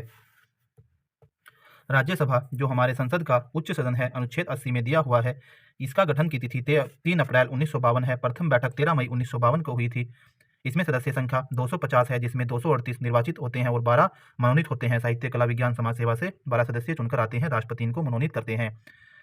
वर्तमान में 245 है जिसमें से 233 निर्वाचित और 12 मनोनीत है। राज्यसभा के सदस्य निर्वाचित होने की न्यूनतम आयु 30 वर्ष है। इसके सदस्य का कार्यकाल 6 वर्ष का होता है। पदेन सभापति राज्यसभा के उपराष्ट्रपति जी होते हैं और 1/3 सदस्य प्रत्येक 2 वर्ष की समाप्ति पर सेवानिवृत्त हो जाते हैं। इसलिए ही इसे स्थायी सदन या उच्च सदन कहा जाता है। यह कभी भंग नहीं होता है क्योंकि इसके सदस्य 1/3 सदस्य प्रत्येक 2 वर्ष की समाप्ति पर सेवानिवृत्त होते हैं। एक साथ यह समाप्त नहीं होती है। और राज्यसभा के प्रथम सभापति या भारत के प्रथम उपराष्ट्रपति डॉक्टर सर्वपल्ली राधाकृष्णन जी थे। यदि हम लोकसभा की बात करें जो हमारा निम्न सदन या अस्थायी सदन भी कहलाता है, लोकसभा अनुच्छेद 81 में दी हुई है। इसमें सदस्य 550 निर्धारित किए हुए हैं। इसमें से 530 राज्यों से आएंगे और 20 संघराज्य क्षेत्रों से आएंगे। पहले यहाँ पर 2 एंग्लो इंडियन का प्रावधान था जो वर्तमान में हटा लिया गया है। सदस्य निर्वाचित होने की लोकसभा की आयु 25 वर्ष होती है और सदस्यों का कार्यकाल 5 वर्ष होता है। प्रथम अधिवेशन लोकसभा का 13 मई 1952 को हुआ था। प्रथम लोकसभा अध्यक्ष गणेश वासुदेव मावलंकर या जीवी मावलंकर जी थे। प्रथम महिला लोकसभा अध्यक्ष हमारी मीरा कुमार जी थी और वर्तमान में लोकसभा अध्यक्ष ओम बिरला जी ही हैं।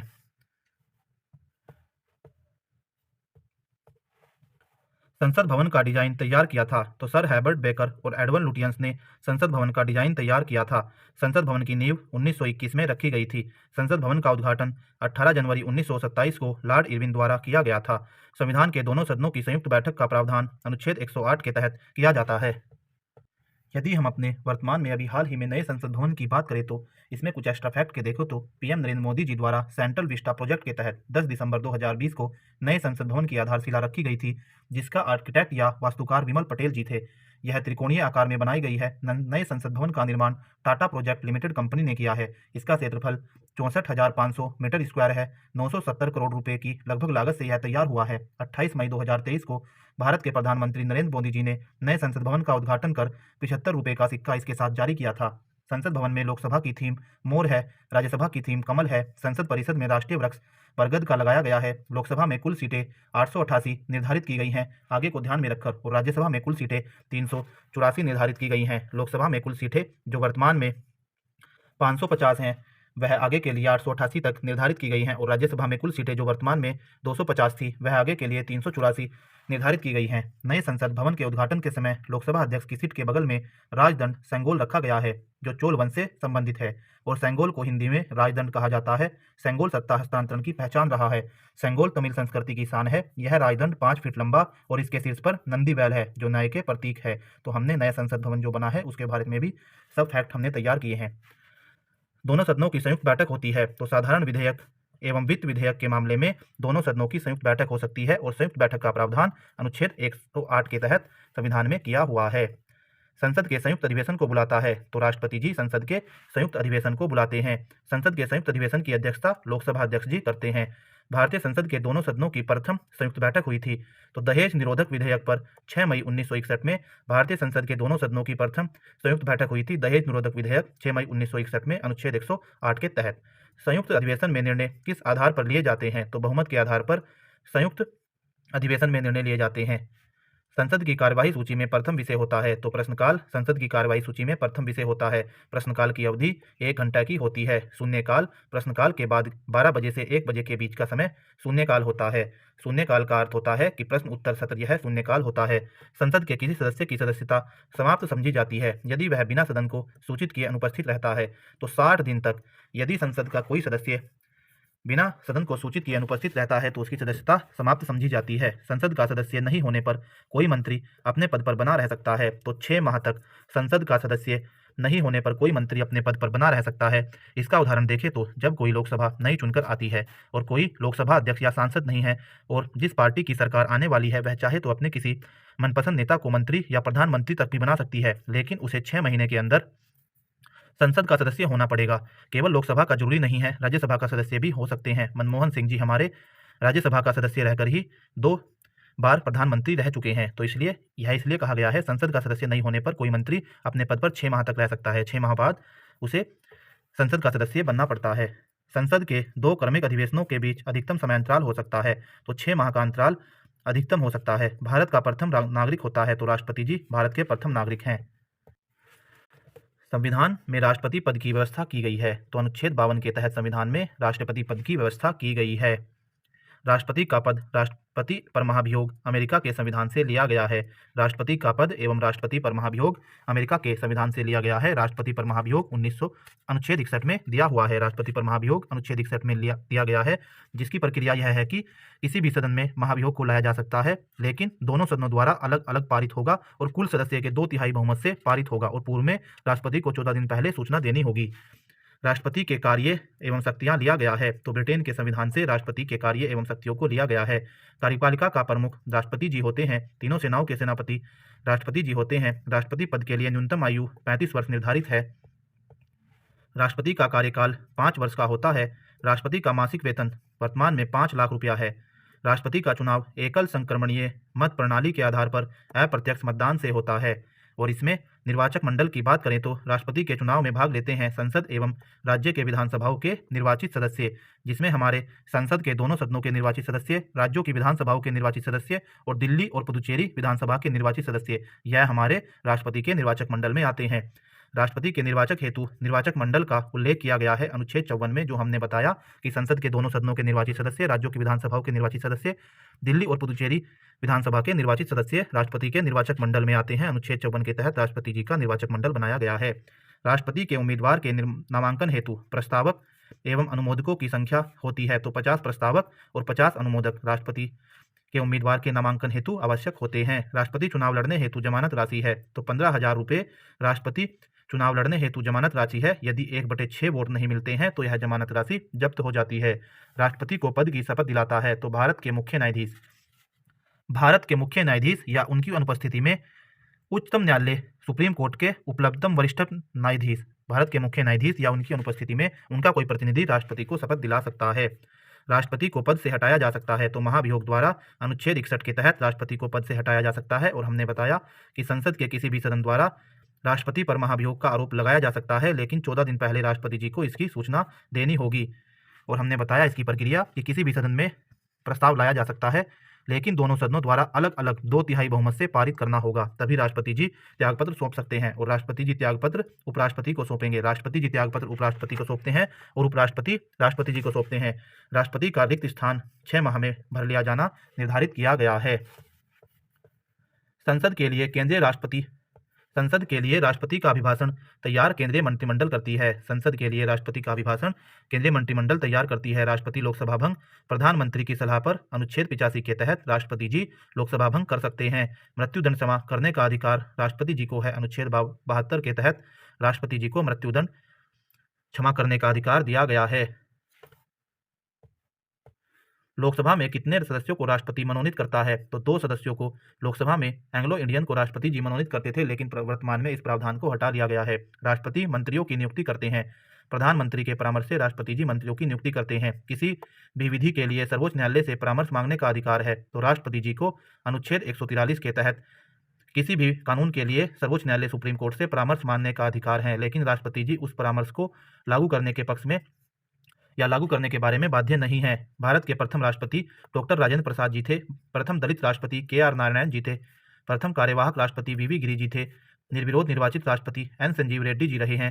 राष्ट्रपति का चुनाव लड़ने वाली प्रथम महिला कैप्टन लक्ष्मी सहगल जी हैं और वह राष्ट्रपति जिनकी मृत्यु कार्यकाल के दौरान हुई तो फखरुद्दीन अली अहमद एवं जाकिर हुसैन जी ऐसे राष्ट्रपति हैं जिनकी मृत्यु उनके कार्यकाल के दौरान ही हुई। एकमात्र मुख्य न्यायाधीश जिन्होंने राष्ट्रपति के पद पर कार्य किया है तो M हिदायतुल्लाह एकमात्र ऐसे मुख्य न्यायाधीश रहे हैं जिन्होंने राष्ट्रपति के पद पर कार्य किया है। देश की प्रथम महिला राष्ट्रपति प्रतिभा पाटिल जी हैं।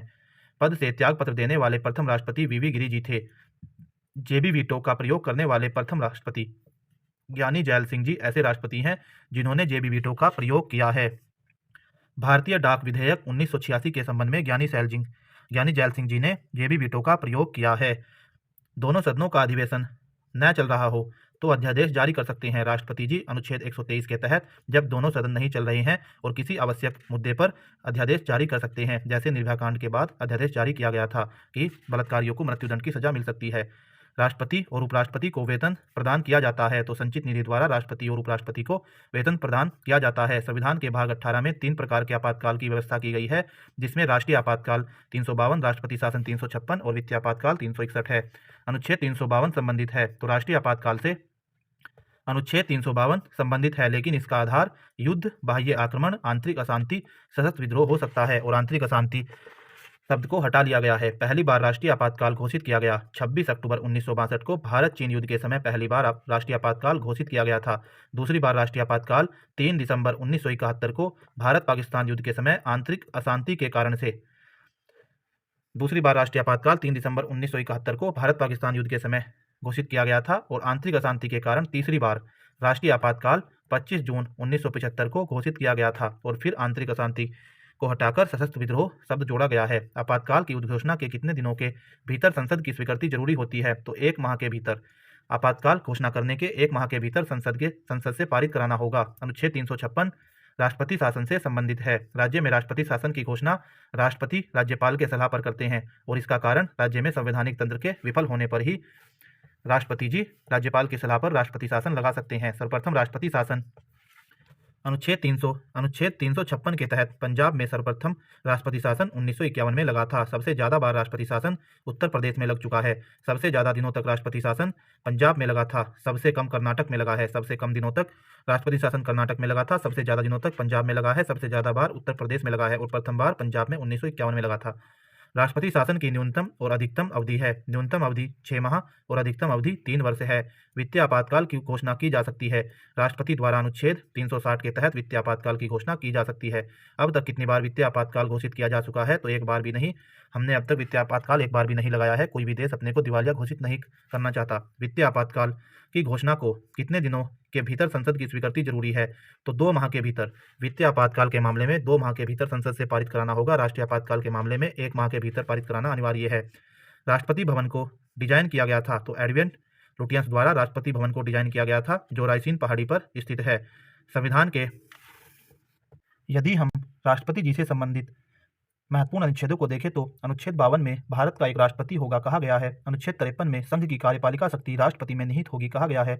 अनुच्छेद 58 में राष्ट्रपति पद की योग्यता के बारे में बताया गया है और योग्यता कही गई है कि भारत का नागरिक हो, 35 वर्ष की आयु पूरी कर चुका हो और लोकसभा का सदस्य निर्वाचित होने के लिए योग्य न हो और लोकसभा का सदस्य निर्वाचित होने के योग्य हो, साथ में लाभ का पद न हो। ये योग्यता बताई गई है।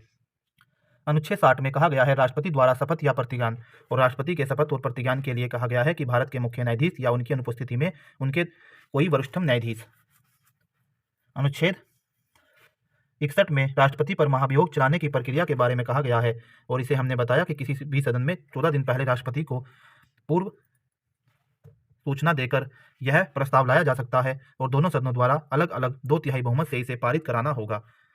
राष्ट्रपति के निर्वाचक मंडल में हमने बताया था 54 में दिया गया है।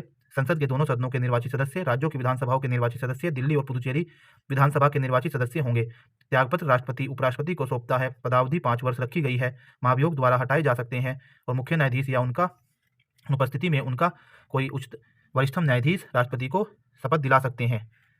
राष्ट्रपति जी को कुछ शक्तियां दी गई हैं, जिनमें नियुक्ति संबंधी शक्तियां हैं कि वे प्रधानमंत्री व मंत्रिपरिषद, सुप्रीम कोर्ट व हाईकोर्ट के न्यायाधीश, कैग, राज्यपाल, मुख्य एवं अन्य चुनाव आयुक्त, भारत के महान्यायवादी, इन नियुक्तियों के प्रावधान हैं। साथ में कुछ विधायी शक्तियां दी गई हैं, जैसे संसद को आहूत करने की, सत्रावसान करने की, लोकसभा को भंग करने की शक्ति दी गई है।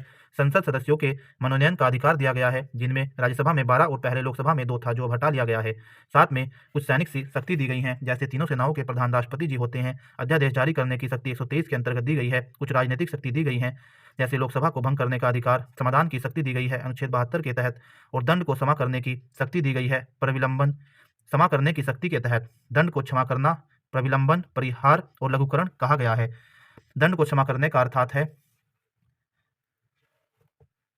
दंड को क्षमा करने में आता है कि क्षमा में दंड और बंदीकरण दोनों को हटा लिया जाता है तथा दोषी को पूर्ण मुक्त कर दिया जा सकता है। जब दंड को क्षमा करने की बात करेंगे तो क्षमा के अंतर्गत दंड और बंदीकरण दोनों को हटा लिया जाएगा, दोषी को पूर्ण सजा से मुक्त कर दिया जाएगा।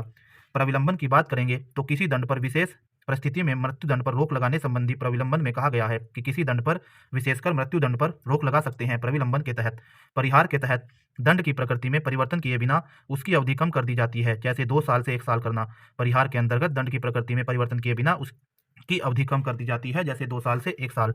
और लघुकरण में दंड के स्वरूप को बदलकर कम किया जाता है, जैसे मृत्युदंड से कठोर कारावास करना। तो हमने बताया दंड को क्षमा करने के अंतर्गत दंड और बंदीकरण दोनों को हटा लिया जाता है, दोषी को पूर्ण मुक्त कर दिया, दंड को क्षमा कर दिया। प्रविलंबन किसी दंड पर अर्थात विशेषकर मृत्यु दंड पर रोक लगाने से संबंधित प्रविलंबन है। परिहार में दंड की प्रकृति में परिवर्तन किए बिना, प्रकृति में चेंज नहीं होता, अवधि कम हो सकती है, जैसे 2 साल से 1 साल। और लघुकरण में प्रकृति भी चेंज होती है, जैसे दंड के स्वरूप को ही इसमें चेंज कर देते हैं, मृत्युदंड से कठोर कारावास। तो ये राष्ट्रपति जी की क्षमा करने की शक्ति थी, जो अनुच्छेद 72 के तहत दी हुई है।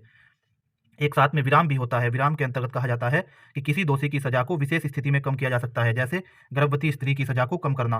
विराम में किसी दोषी की सजा को विशेष स्थिति में कम किया जा सकता है, गर्भवती स्त्री की सजा को कम करना। आपातकालीन शक्तियां हमने देखा 352, 356, 360 वित्तीयापातकाल। कुछ वीटो शक्ति भी दी हुई है, जैसे अत्यांतिक, निलंबनकारी और जेबी वीटो। अत्यांतिक शक्ति में राष्ट्रपति जी सहमत नहीं होते हैं या सहमति नहीं देते हैं। निलंबनकारी वीटो में पहले पुनर्विचार के लिए भेजते हैं और दोबारा अनुमति देना उन्हें अनिवार्य होता है। निलंबनकारी वीटो के अंतर्गत पहले पुनर्विचार के लिए राष्ट्रपति जी भेज सकते हैं, दोबारा उन्हें अनुमति देना अनिवार्य होता है। और जेबी वीटो के अंतर्गत डाक संशोधन विधेयक में हमने देखा ही है, यानी जाल सिंह जी द्वारा जेबी वीटो का प्रयोग किया गया था। तो यह हमने राष्ट्रपति को आपको एक एक फैक्ट को कवर कराया है, जिससे आपको एक्स्ट्रा में अब कहीं से ना देखना पड़े और इस वीडियो के अकॉर्डिंग ही आप अपना राष्ट्रपति को अच्छा सा तैयार कर सकें।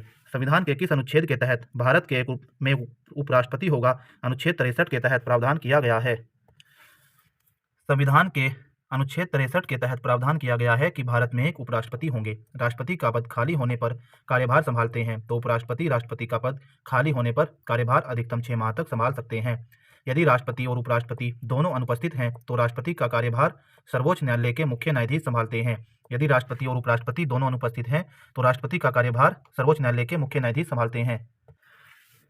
राष्ट्रपति तथा उपराष्ट्रपति के चुनाव संबंधी विवादों को निपटाता है, तो सर्वोच्च न्यायालय, सुप्रीम कोर्ट राष्ट्रपति और उपराष्ट्रपति के चुनाव संबंधी विवादों को निपटाते हैं। उपराष्ट्रपति को शपथ दिलवाते हैं, तो राष्ट्रपति जी उपराष्ट्रपति को शपथ दिलवाते हैं।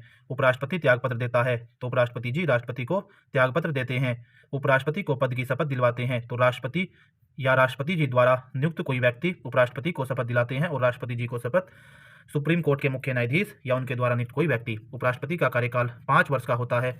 उपराष्ट्रपति के लिए न्यूनतम आयु सीमा राष्ट्रपति के जैसे ही 35 वर्ष रखी गई है। उपराष्ट्रपति का मासिक वेतन 4 लाख रुपए है, जो राष्ट्रपति के लिए 5 लाख रुपए है।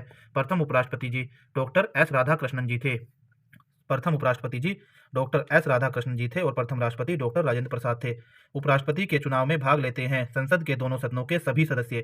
संसद के दोनों सदनों के सभी सदस्य अर्थात लोकसभा एवं राज्यसभा के सदस्यों द्वारा अनुपातिक प्रतिनिधित्व प्रणाली एवं एकल संकल्पनीय मत द्वारा उपराष्ट्रपति जी चुने जाते हैं। प्रधानमंत्री पद की व्यवस्था की गई है अनुच्छेद 74 के तहत।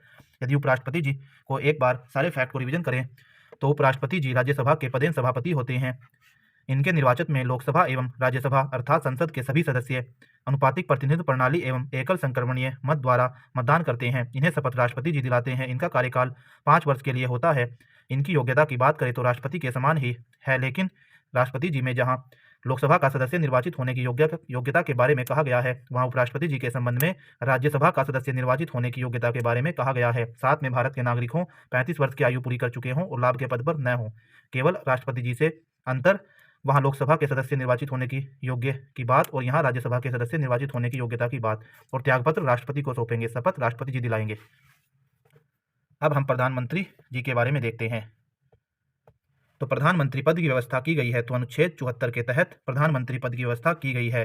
प्रधानमंत्री की नियुक्ति कराता है तो राष्ट्रपति जी प्रधानमंत्री की नियुक्ति करते हैं। अनुच्छेद 75 के तहत राष्ट्रपति जी प्रधानमंत्री की नियुक्ति करते हैं। प्रथम उप प्रधानमंत्री थे तो पंडित जवाहरलाल नेहरू प्रथम प्रधानमंत्री थे। प्रथम उप प्रधानमंत्री वल्लभ भाई पटेल जी प्रथम उप प्रधानमंत्री थे। उप प्रधानमंत्री पद पूर्णतः गैर संवैधानिक पद होता है। संविधान में कहीं भी उप प्रधानमंत्री के बारे में वर्णन नहीं किया गया है। और वर्तमान में उप मुख्यमंत्री पद भी बहुत प्रचलन है, वह भी कोई संवैधानिक पद नहीं है। प्रधानमंत्री पद के लिए न्यूनतम आयु 25 वर्ष रखी गई है। तो हमने बताया था कि राष्ट्रपति उपराष्ट्रपति के लिए 35 वर्ष, प्रधानमंत्री और लोकसभा के सदस्य निर्वाचित होने के लिए 25 वर्ष, राज्यसभा का सदस्य निर्वाचित होने के लिए 30 वर्ष। प्रधानमंत्री का कार्यकाल होता है 5 वर्ष। मंत्रिमंडल और राष्ट्रपति के बीच कड़ी का काम कौन करता है? प्रधानमंत्री जी मंत्रिमंडल और राष्ट्रपति के बीच कड़ी का काम करते हैं। संविधान में मंत्रिमंडल शब्द एक ही बार में प्रयोग हुआ है। अनुच्छेद 352 के खंड 3 में संविधान में मंत्रिमंडल शब्द प्रयुक्त हुआ है और उसमें कहा गया है कि प्रधानमंत्री की लिखित सलाह पर ही राष्ट्रपति जी राष्ट्रीय आपातकाल लगा सकते हैं। तो इसलिए वहाँ प्रधानमंत्री शब्द प्रयुक्त हुआ है। मंत्रिपरिषद का अध्यक्ष होते हैं तो प्रधानमंत्री जी मंत्रिपरिषद के अध्यक्ष होते हैं। मंत्रिपरिषद में शामिल होते हैं तो मंत्रिपरिषद में प्रधानमंत्री एवं अन्य मंत्री शामिल होते हैं। मंत्रिपरिषद में प्रधानमंत्री एवं अन्य मंत्री शामिल होते हैं। मंत्रिपरिषद में मंत्री होते हैं तो 3 स्तर पर मंत्रिपरिषद में मंत्री होते हैं, जिसमें कैबिनेट मंत्री, राज्य मंत्री और उप मंत्री। कैबिनेट मंत्री, राज्य मंत्री और उप मंत्री 3 स्तर पर मंत्रिपरिषद में मंत्री होते हैं। मंत्रिपरिषद सामूहिक रूप से उत्तरदायी होते हैं तो लोकसभा के प्रति मंत्रिपरिषद सामूहिक रूप से उत्तरदायी होती है। मंत्रिपरिषद के निर्माणकर्ता और संहारकर्ता कौन है? तो प्रधानमंत्री जी मंत्रिपरिषद के निर्माणकर्ता और संहारकर्ता हैं। प्रधानमंत्री सरकार के निर्णयों की जानकारी राष्ट्रपति को देते हैं। अनुच्छेद 78 के तहत प्रधानमंत्री जी सरकार के निर्णयों की जानकारी राष्ट्रपति को देते हैं। अविश्वास प्रस्ताव द्वारा हटाए जाने वाले प्रथम प्रधानमंत्री हैं तो विश्वनाथ प्रताप सिंह जी अविश्वास प्रस्ताव द्वारा हटाए जाने वाले प्रथम प्रधानमंत्री हैं। प्रथम गैर कांग्रेसी प्रधानमंत्री मोरारजी देसाई हैं। मोरारजी देसाई प्रथम गैर कांग्रेसी प्रधानमंत्री हैं। प्रथम पूर्णतः गैर कांग्रेसी प्रधानमंत्री थे तो अटल बिहारी वाजपेयी जी प्रथम पूर्णतः गैर कांग्रेसी प्रधानमंत्री थे। प्रधानमंत्री जो पद ग्रहण के समय किसी भी सदन का सदस्य नहीं थे। पीवी नरसिम्हा राव जी ऐसे प्रधानमंत्री रहे हैं जो पद ग्रहण के समय किसी भी सदन का सदस्य नहीं थे। और हमने वो 6 महीने वाली बात बताई थी कि 6 महीने तक संसद का सदस्य बन सकते हैं और संसद का सदस्य 6 महीने तक बन सकते हैं, जिसमें लोकसभा और राज्यसभा किसी का भी सदस्य बन सकते हैं। और प्रधानमंत्री व कैबिनेट मंत्री बिना संसद के सदस्य के बनाया जा सकता है। 6 महीने में संसद का सदस्य बनना होगा। एक भी दिन सदन का सामना नहीं करने वाले प्रधानमंत्री थे। चौधरी चरण सिंह जी एक भी दिन सदन का सामना नहीं करने वाले प्रधानमंत्री थे। जय जवान जय किसान का नारा हमारे द्वितीय प्रधानमंत्री लाल बहादुर शास्त्री जी ने दिया था। केंद्रीय मंत्रिमंडल से त्याग पत्र देने वाले पहले मंत्री थे श्यामा प्रसाद मुखर्जी जी, जो उद्योग मंत्री थे। उन्होंने केंद्रीय मंत्रिमंडल से त्यागपत्र दिया था कश्मीर मुद्दे को लेकर। देश की प्रथम महिला प्रधानमंत्री थी इंदिरा गांधी जी, देश की प्रथम महिला प्रधानमंत्री थी। सबसे कम कार्यकाल के लिए प्रधानमंत्री पद पर रहे थे अटल बिहारी वाजपेयी जी। 13 दिन तक सबसे कम कार्यकाल के लिए प्रधानमंत्री पद पर रहे थे। भारत में नई संसदीय समिति प्रणाली की शुरुआत हुई 1991 में। भारत में नई संसदीय प्रणाली की शुरुआत हुई थी। प्राक्कलन समिति में सदस्यों का कार्यकाल 1 वर्ष होता है। इसमें कुल 30 सदस्य होते हैं और 30 के 30 सदस्य लोकसभा से ही आते हैं। राज्यसभा का कोई भी सदस्य प्राक्कलन समिति में नहीं होता है। लोक लेखा समिति में 22 सदस्य होते हैं, जिसमें से 15 लोकसभा से और 7 राज्यसभा से आते हैं। और प्राक्कलन समिति की जुड़वा बहन लोक लेखा समिति को कहा जाता है। और लोक लेखा समिति के अध्यक्ष को मनोनीत या नियुक्ति लोकसभा के अध्यक्ष करते हैं। पुरानी वित्तीय समिति लोक लेखा समिति पुरानी वित्तीय समिति है। लोक लेखा समिति अपनी रिपोर्ट लोकसभा अध्यक्ष को सौंपती है। लोक लेखा समिति अपनी रिपोर्ट लोकसभा अध्यक्ष को सौंपती है। तीनों वित्त समितियों को देखें तो प्राक्कलन समिति जिसमें कुल 30 सदस्य होते हैं केवल लोकसभा से चुनकर आते हैं, राज्यसभा का कोई सदस्य इसमें नहीं होता है। लोक लेखा समिति में कुल 22 सदस्य होते हैं, जिसमें 15 लोकसभा से और 7 राज्यसभा से होते हैं। लोक उपक्रम समिति में भी कुल 22 सदस्य होते हैं, जिसमें 15 लोकसभा से और 7 राज्यसभा से चुनकर आते हैं। राज्यसभा का गठन 3 अप्रैल 1952 को राज्यसभा का गठन किया गया। 3 अप्रैल 1952 को राज्यसभा का गठन किया गया। राज्यसभा की पहली बैठक 13 मई 1952 को हुई थी। राज्यसभा को स्थायी या उच्च सदन भी कहा जाता है। राज्यसभा के सदस्यों का चुनाव एकल संक्रमणीय पद्धति द्वारा होता है। राज्यसभा के सदस्य चुने जाते हैं। राज्य विधानसभा के निर्वाचित सदस्यों द्वारा राज्यसभा के सदस्य चुने जाते हैं। राज्यसभा के कितने सदस्य प्रति 2 वर्ष पश्चात सेवानिवृत्त हो जाते हैं? तो 1/3 सदस्य प्रत्येक 2 वर्ष पर सेवानिवृत्त हो जाते हैं। इसलिए राज्यसभा पूर्णतः एक बार कभी भंग नहीं होती, इसलिए ही इसे स्थायी सदन कहा जाता है। राज्यसभा में राज्यों संघों का प्रतिनिधित्व दिया जाता है उनकी जनसंख्या के अनुपात में। राज्यों की जनसंख्या के अनुपात में राज्यसभा में राज्यों और केंद्र शासित प्रदेशों को उनका प्रतिनिधित्व दिया गया है कि कितनी सीटें राज्यसभा की होंगी। जैसे उत्तराखंड में 3 सीटें हैं। राज्यसभा का पदेन अध्यक्ष तो उपराष्ट्रपति जी राज्यसभा के पदेन अध्यक्ष होते हैं, जो राज्यसभा के सदस्य नहीं होते हैं। राज्यसभा के सदस्यों का कार्यकाल 6 वर्ष है। राज्यसभा के सदस्यों का कार्यकाल 6 वर्ष है। राज्यसभा में गणपूर्ति या कोरम संख्या है तो 1/10 सदस्य होने ही चाहिए, जब ही राज्यसभा की कार्यवाही प्रारंभ होती है। राज्यसभा का एक स्थायी सदन है क्योंकि यह कभी भंग नहीं होता है। 1/3 सदस्य प्रत्येक 2 वर्ष पर केवल सेवानिवृत्त होते हैं। राष्ट्रपति राज्यसभा में मनोनीत करते हैं तो 12 सदस्यों को राष्ट्रपति राज्यसभा में मनोनीत करते हैं। और जो साहित्य, कला, विज्ञान और समाज सेवा क्षेत्र से साहित्य, कला, विज्ञान, समाज सेवा क्षेत्र से अनुच्छेद 80 के तहत राज्यसभा में राष्ट्रपति 12 सदस्यों को मनोनीत करते हैं। हम राज्यसभा की वर्तमान में यदि राज्यसभा की निर्धारित सीटों को देखें तो 250 निर्धारित सीटें हैं, जिसमें से 238 निर्वाचित और 12 मनोनीत हैं। और 12 मनोनीत राष्ट्रपति जी करते हैं अनुच्छेद 80 के तहत साहित्य, कला, विज्ञान एवं समाज सेवा से। राज्यसभा की पहली महिला महासचिव BS रामा देवी जी थी। राज्यसभा के लिए नामित प्रथम अभिनेत्री नरगिस दत्त जी थी और अभिनेता पृथ्वीराज कपूर जी रहे हैं। लोकसभा व राज्यसभा के निर्वाचन हेतु न्यूनतम आयु सीमा है। लोकसभा के लिए 25 वर्ष, राज्यसभा के लिए 30 वर्ष। लोकसभा की संरचना का उल्लेख किया गया है। अनुच्छेद 81 में लोकसभा की संरचना का उल्लेख किया गया है। 80 में राज्यसभा का। लोकसभा का गठन हुआ था तो 6 मई 1952 को लोकसभा का गठन हुआ था। 6 मई 1952 को लोकसभा का गठन हुआ था। प्रथम अधिवेशन 13 मई 1952 को हुआ था। लोकसभा के सदस्यों का कार्यकाल 5 वर्ष का होता है। लोकसभा तथा राज्यसभा में अधिकतम सदस्य संख्या लोकसभा में 552 और राज्यसभा में 250 होती है। और हमने 552 पहले थी, वर्तमान में 250 है क्योंकि 2 एंग्लो इंडियन को हटाया गया है, जिसमें से राज्यसभा की देखें तो 238 और 12 है। राज्यसभा की 250 में से 238 और 12 है और लोकसभा की 550 है, जिसमें से 530 राज्यों से और 20 संघ शासित क्षेत्रों से हैं। लोकसभा में कुल सदस्य संख्या वर्तमान में 550 है। पहले 552 थी, 2 एंग्लो इंडियन सदस्यों को हटाया है, वर्तमान में 550 है, जिसमें से 530 राज्यों से 20 संघ शासित या केंद्र शासित प्रदेशों से आते हैं। वर्तमान में लोकसभा सदस्य संख्या 545 है। कुल निर्धारित 550 है और वर्तमान में 545 है। लोकसभा सीटों की संख्या 525 से बढ़ाकर 545 31वां संविधान संशोधन 1973 द्वारा की गई थी। लोकसभा में अनुसूचित जाति और अनुसूचित जनजाति के लिए कितनी सीटें आरक्षित हैं? तो अनुसूचित जाति SC के लिए 84 सीटें और अनुसूचित जनजाति ST के लिए 47 सीटें निर्धारित हैं। लोकसभा में राज्यों की सीटें आवंटित होती हैं तो जनसंख्या के आधार पर लोकसभा में राज्यों की सीटें आवंटित होती हैं। लोकसभा का प्रथम चुनाव 1952 में हुआ था। लोकसभा में राज्यवार सीटों का आवंटन 1971 की जनगणना पर किया जाता है।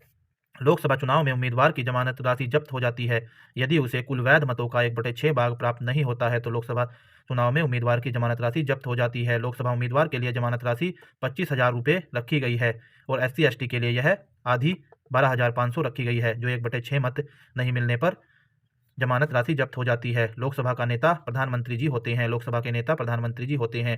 लोकसभा अध्यक्ष का निर्वाचन लोकसभा के सभी सदस्यों के द्वारा किया जाता है। लोकसभा अध्यक्ष को कार्यकाल की समाप्ति के पूर्व हटाया जा सकता है तो लोकसभा के कुल सदस्यों के बहुमत द्वारा पारित प्रस्ताव से लोकसभा अध्यक्ष को कार्यकाल की समाप्ति के पूर्व भी हटाया जा सकता है। लोकसभा अध्यक्ष अपना त्यागपत्र देते हैं तो लोकसभा अध्यक्ष उपाध्यक्ष को और लोकसभा उपाध्यक्ष अध्यक्ष को अपना त्यागपत्र देते हैं। लोकसभा के प्रथम अध्यक्ष थे तो GV मावलंकर या गणेश वासुदेव मावलंकर जी लोकसभा के प्रथम अध्यक्ष थे। लोकसभा के प्रथम उपाध्यक्ष श्री अनंत संयम अयंगर जी लोकसभा के प्रथम उपाध्यक्ष थे। लोकसभा की प्रथम महिला अध्यक्ष मीरा कुमार जी थी। लोकसभा महासचिव की नियुक्ति लोकसभा अध्यक्ष करते हैं। अस्थायी लोकसभा अध्यक्ष प्रोटेम स्पीकर कहलाते हैं।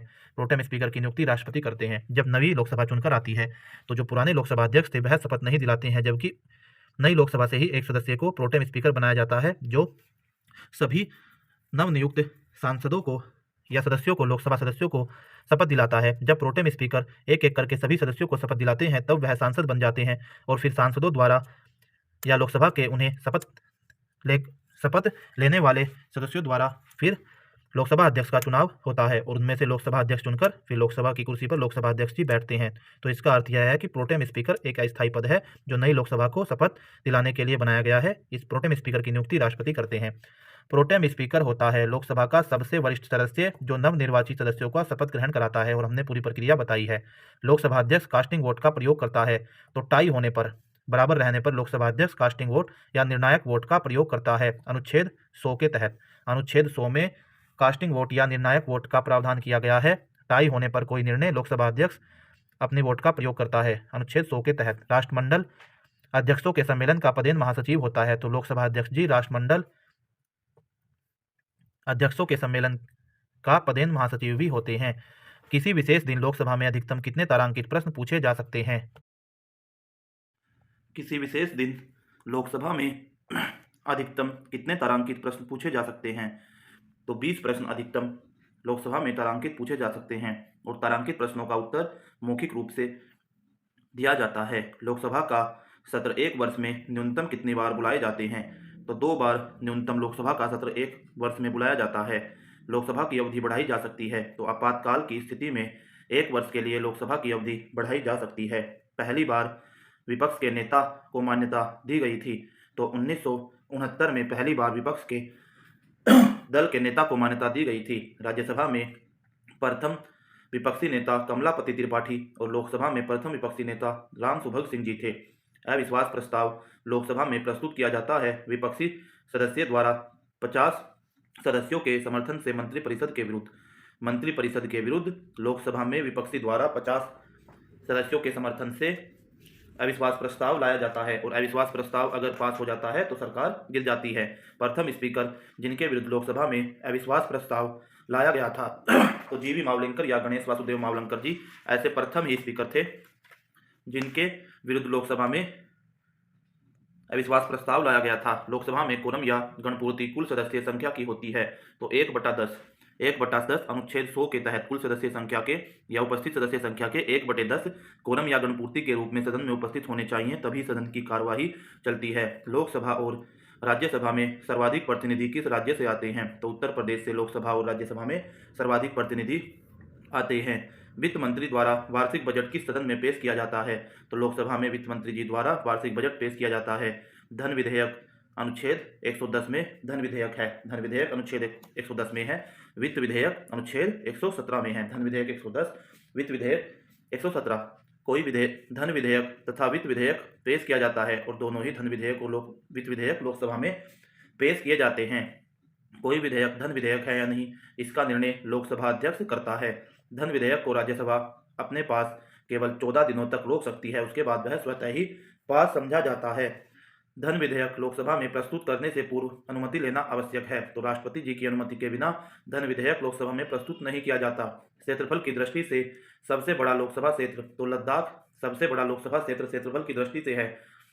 सबसे छोटा लोकसभा क्षेत्र चांदनी चौक दिल्ली सबसे छोटा लोकसभा क्षेत्र है। भारत का प्रथम सर्वोच्च विधि अधिकारी कौन होता है? तो महान्यायवादी या अटॉर्नी जनरल भारत का सर्वोच्च विधि अधिकारी होता है। महान्यायवादी की नियुक्ति करता है तो राष्ट्रपति जी अनुच्छेद 76 के तहत महान्यायवादी की नियुक्ति करते हैं। किसी सदन के सदस्य न होने पर भी सदन के बैठक में भाग ले सकते हैं, तो महान्यायवादी किसी सदन के सदस्य न होने पर भी सदन की बैठक में भाग ले सकते हैं। अटॉर्नी जनरल को उसके दायित्वों के निर्वहन में मदद सॉलिसिटर जनरल करता है, तो महान्यायवादी जी जिन्हें अटॉर्नी जनरल भी कहते हैं उनके दायित्वों के निर्वहन में मदद सॉलिसिटर जनरल करते हैं। भारत का एक सॉलिसिटर जनरल एक कानूनी और न्यायिक सलाहकार होता है जो अटॉर्नी जनरल को उनके दायित्वों में मदद करते हैं।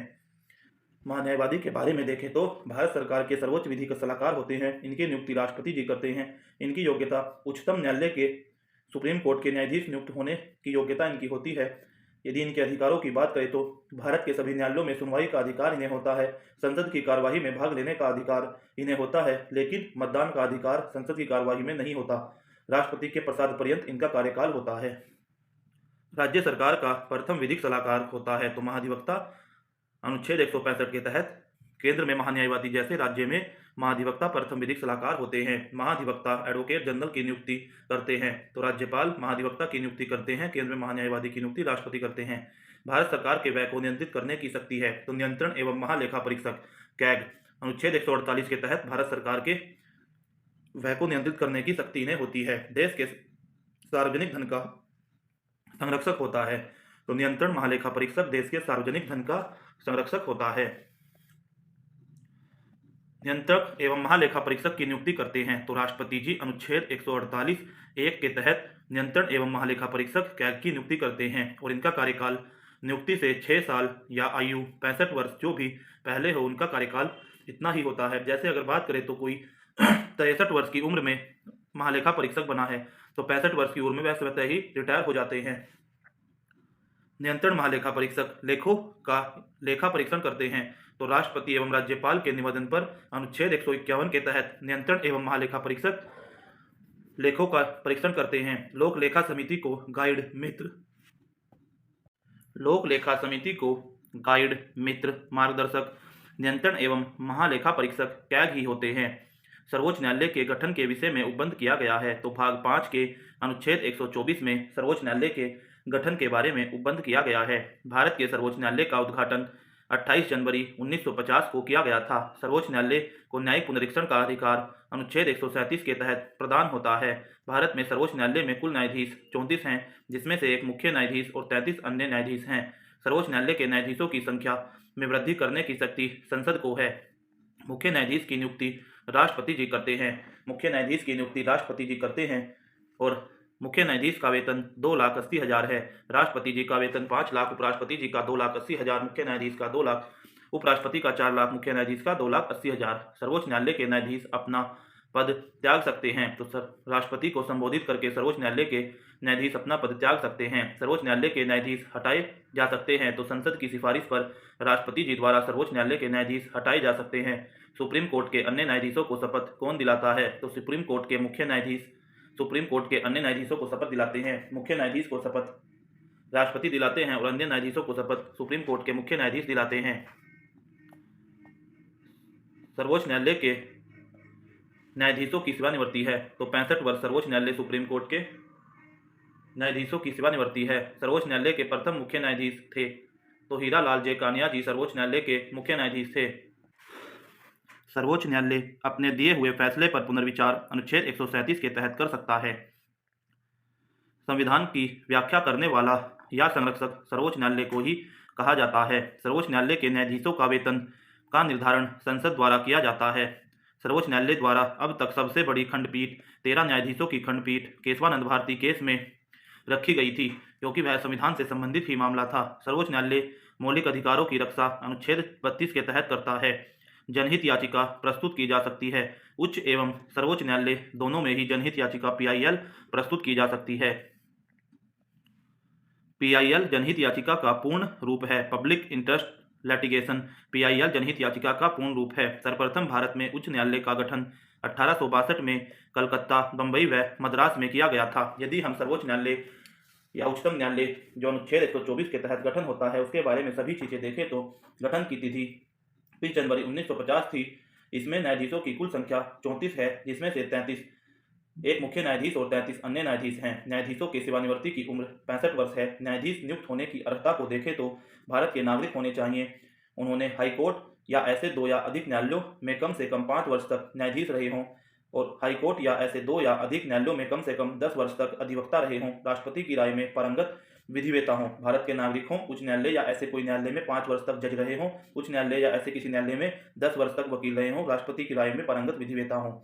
ये सुप्रीम कोर्ट के न्यायाधीश होने की अर्हता है। न्यायाधीश की नियुक्ति राष्ट्रपति द्वारा की जाती है, लेकिन कोलिजियम की सिफारिश पर, और कोलिजियम में भारत के मुख्य न्यायाधीश होते हैं, साथ में सुप्रीम कोर्ट के 4 वरिष्ठतम न्यायाधीश होते हैं। जितनी भी वैकेंसी खाली रहती है उन वैकेंसी के सापेक्ष ये लिस्ट बनाकर देते हैं और राष्ट्रपति जी उनमें से ही कुछ आदमियों को छांटकर उन्हें न्यायाधीश नियुक्त कर देते हैं। लेकिन इसमें बीच में राष्ट्रीय न्यायिक नियुक्ति आयोग भी केंद्र सरकार द्वारा लाया गया था, जिसमें बोला गया था कि प्रधानमंत्री और विपक्ष के नेता को भी इस व्यवस्था में शामिल करना चाहिए, जिससे न्यायपालिका और कार्यपालिका दोनों का साथ बना रहे और किसी भी नियुक्ति में दोनों का ही साथ हो। इसलिए लेकिन सुप्रीम कोर्ट द्वारा इसे असंवैधानिक घोषित कर दिया था।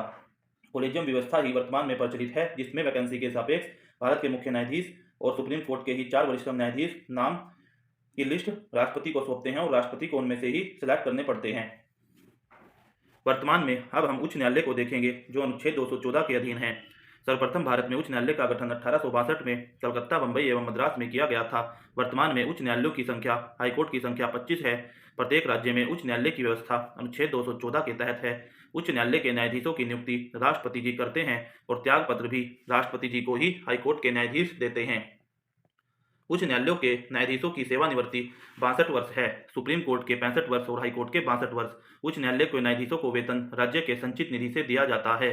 किन 2 केंद्र शासित प्रदेश का अपना उच्च न्यायालय है? तो दिल्ली और जम्मू कश्मीर ऐसे 2 केंद्र शासित प्रदेश हैं जिनका अपना उच्च न्यायालय या हाईकोर्ट है। इलाहाबाद उच्च न्यायालय की स्थापना 1866 में की गई। दिल्ली उच्च न्यायालय की स्थापना 1966 में की गई और पटना उच्च न्यायालय की स्थापना 1916 में। इलाहाबाद 1866, दिल्ली 1966, पटना हाईकोर्ट 1916। मणिपुर और मेघालय उच्च न्यायालय का स्थापना वर्ष 25 मार्च 2013 है। त्रिपुरा हाईकोर्ट की स्थापना 26 मार्च 2013 में की गई। पंजाब व हरियाणा के उच्च न्यायालय के अधीन चंडीगढ़ है। चंडीगढ़ उच्च न्यायालय के अधीन पंजाब व हरियाणा दोनों राज्य हैं। कोलकाता उच्च न्यायालय के अधीन अंडमान एवं निकोबार द्वीप समूह कोलकाता उच्च न्यायालय के अधीन ही आता है। मद्रास उच्च न्यायालय के अधीन पांडिचेरी है। केरल उच्च न्यायालय के अधीन लक्षद्वीप है और बंबई उच्च न्यायालय के अधीन महाराष्ट्र, गोवा, दमन दीव और दादर नागर हवेली केंद्र शासित प्रदेश भी है। इसलिए ही 25 हाईकोर्ट हैं और उनके अधीन हमारे 28 राज्य और 8 केंद्र शासित प्रदेश सभी उनके ही अधीन हैं, जिसमें से मद्रास के अधीन पांडिचेरी, केरल के अधीन लक्षद्वीप, बंबई हाईकोर्ट के अधीन महाराष्ट्र राज्य, गोवा राज्य, दमन दीव तथा दादर और नागर हवेली केंद्र शासित प्रदेश भी। किस उच्च न्यायालय में न्यायाधीशों की संख्या सबसे कम है? गुवाहाटी उच्च न्यायालय में न्यायाधीशों की संख्या सबसे कम है। किस उच्च न्यायालय में सर्वाधिक न्यायाधीश हैं? इलाहाबाद उच्च न्यायालय। इलाहाबाद उच्च न्यायालय में सर्वाधिक न्यायाधीश हैं। सर्वाधिक क्षेत्राधिकार वाला उच्च न्यायालय है तो गुवाहाटी उच्च न्यायालय। इसमें न्यायाधीश तो कम है लेकिन सर्वाधिक क्षेत्राधिकार वाला यह उच्च न्यायालय है। सर्वोच्च और उच्च न्यायालय की कार्यकारी भाषा अंग्रेजी होती है। हाईकोर्ट, सुप्रीम कोर्ट की कार्यकारी भाषा अंग्रेजी होती है। राज्य सरकार का कार्यकारी अध्यक्ष एवं संवैधानिक प्रमुख होता है। तो राज्यपाल राज्य सरकार के कार्यकारी अध्यक्ष और संवैधानिक प्रमुख होते हैं। राज्य की शक्ति राज्यपाल में ही निहित होती है। राज्य की शक्ति राज्यपाल में निहित होती है। प्रत्येक राज्य का एक राज्यपाल होता है। अनुच्छेद 153 के तहत यह प्रावधान किया गया है और राज्यपाल की नियुक्ति राष्ट्रपति जी करते हैं। राज्यपाल गवर्नर को शपथ उच्च न्यायालय हाईकोर्ट के मुख्य न्यायाधीश दिलाते हैं। राज्यपाल गवर्नर को शपथ उच्च न्यायालय हाईकोर्ट के मुख्य न्यायाधीश दिलाते हैं। राज्यपाल का कार्यकाल 5 वर्ष का होता है। राज्यपाल पद के लिए न्यूनतम आयु 35 वर्ष है। राज्यपाल का मासिक वेतन 3,50,000 रुपये होता है। राष्ट्रपति जी का 5 लाख, उपराष्ट्रपति का 4 लाख, 3,50,000, राज्यपाल का 2,80,000, सुप्रीम कोर्ट के न्यायाधीश का। राज्यपाल उत्तरदायी होता है तो राष्ट्रपति के प्रति राज्यपाल उत्तरदायी होते हैं। भारतीय राज्य की पहली महिला राज्यपाल श्रीमती सरोजनी नायडू हैं, जो उत्तर प्रदेश की राज्यपाल रही हैं।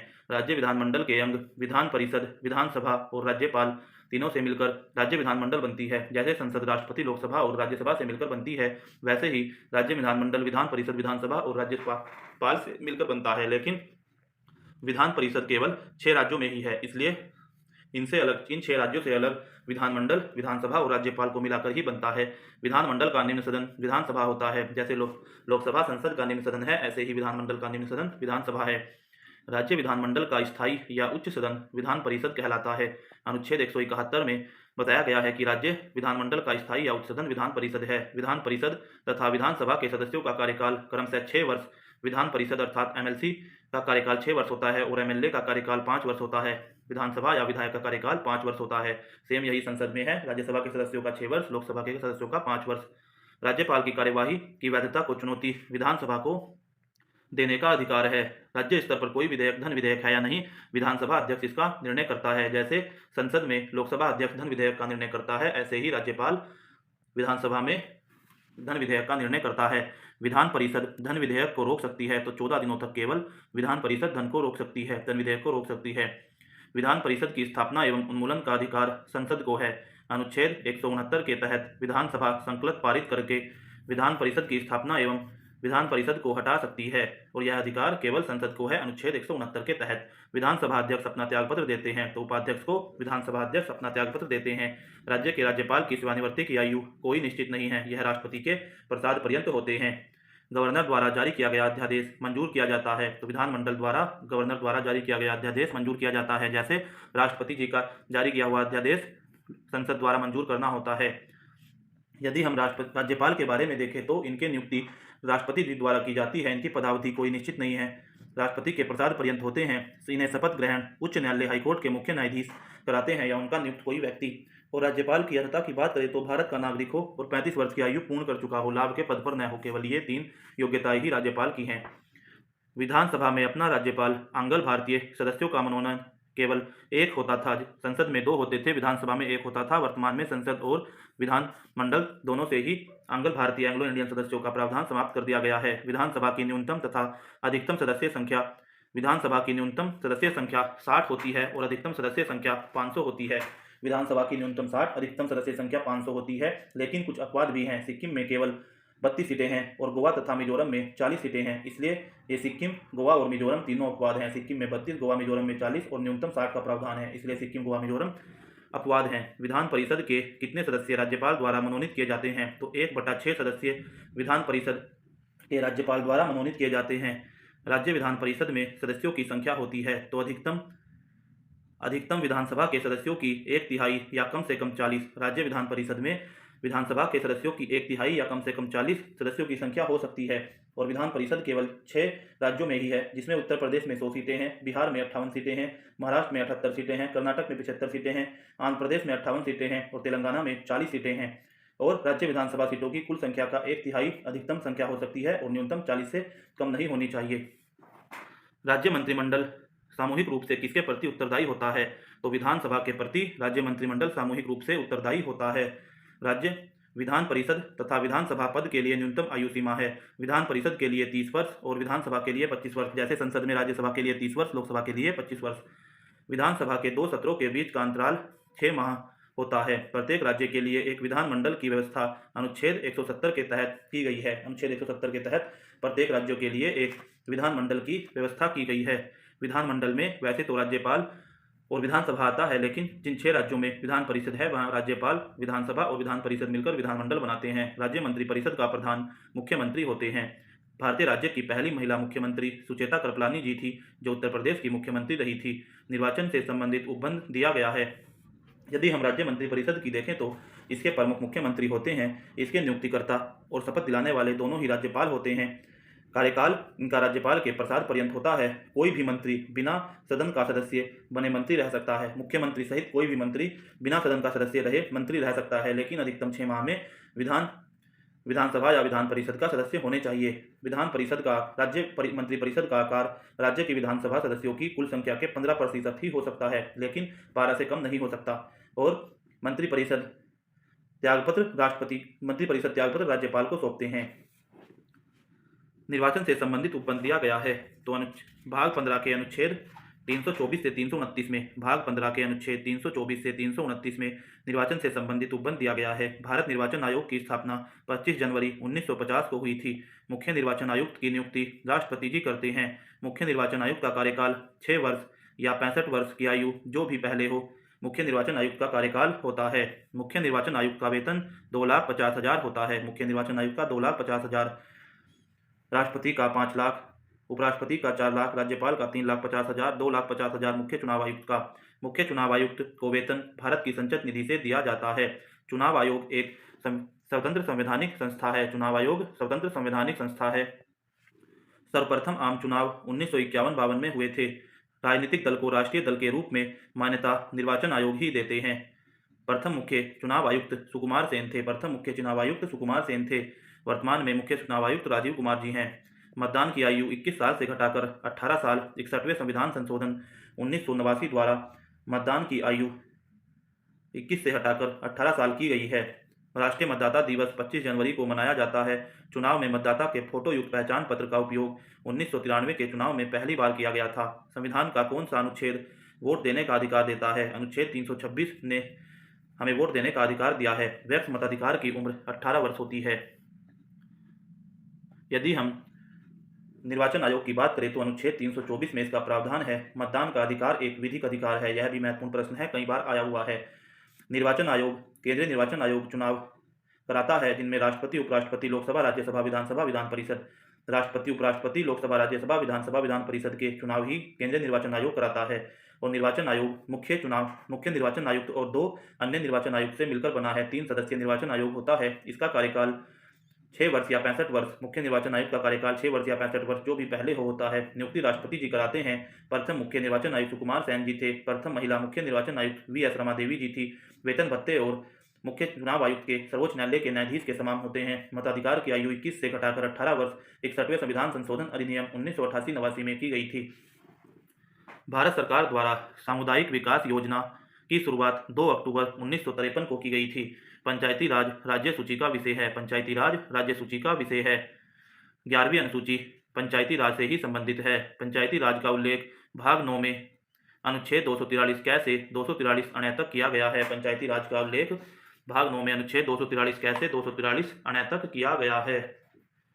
पंचायती राज की व्यवस्था राज्य के नीति निर्देशक सिद्धांत के अंतर्गत की गई है। पंचायती राज राज्य सत्ता के विकेंद्रीकरण पर आधारित है। 73वां संविधान संशोधन 1992 पंचायती राज से संबंधित है। 73वां संविधान संशोधन 1992 में जो आया था पंचायती राज से संबंधित है, जो 24 अप्रैल 1993 से लागू हुआ था। इसके अकॉर्डिंग संवैधानिक दर्जा मिला था। 73वें संविधान संशोधन 1992 का भी पालन या लागू करने वाला प्रथम राज्य मध्य प्रदेश था। ग्राम पंचायतों की स्थापना की बात संविधान के भाग 4 में कही गई है। ग्राम पंचायतों की स्थापना की बात संविधान के भाग 4 में कही गई है। पंचायती चुनाव कराने की जिम्मेदारी राज्य सरकार की होती है और राज्य चुनाव आयोग पंचायती चुनाव कराता है प्रत्येक 5 वर्ष पर।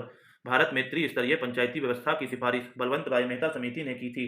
बलवंत राय मेहता समिति जो 1957 में आई थी, उसने त्रिस्तरीय पंचायती राज प्रणाली की शुरुआत की थी, जिसमें ग्राम, खंड और जिला पंचायत 3 स्तर थे।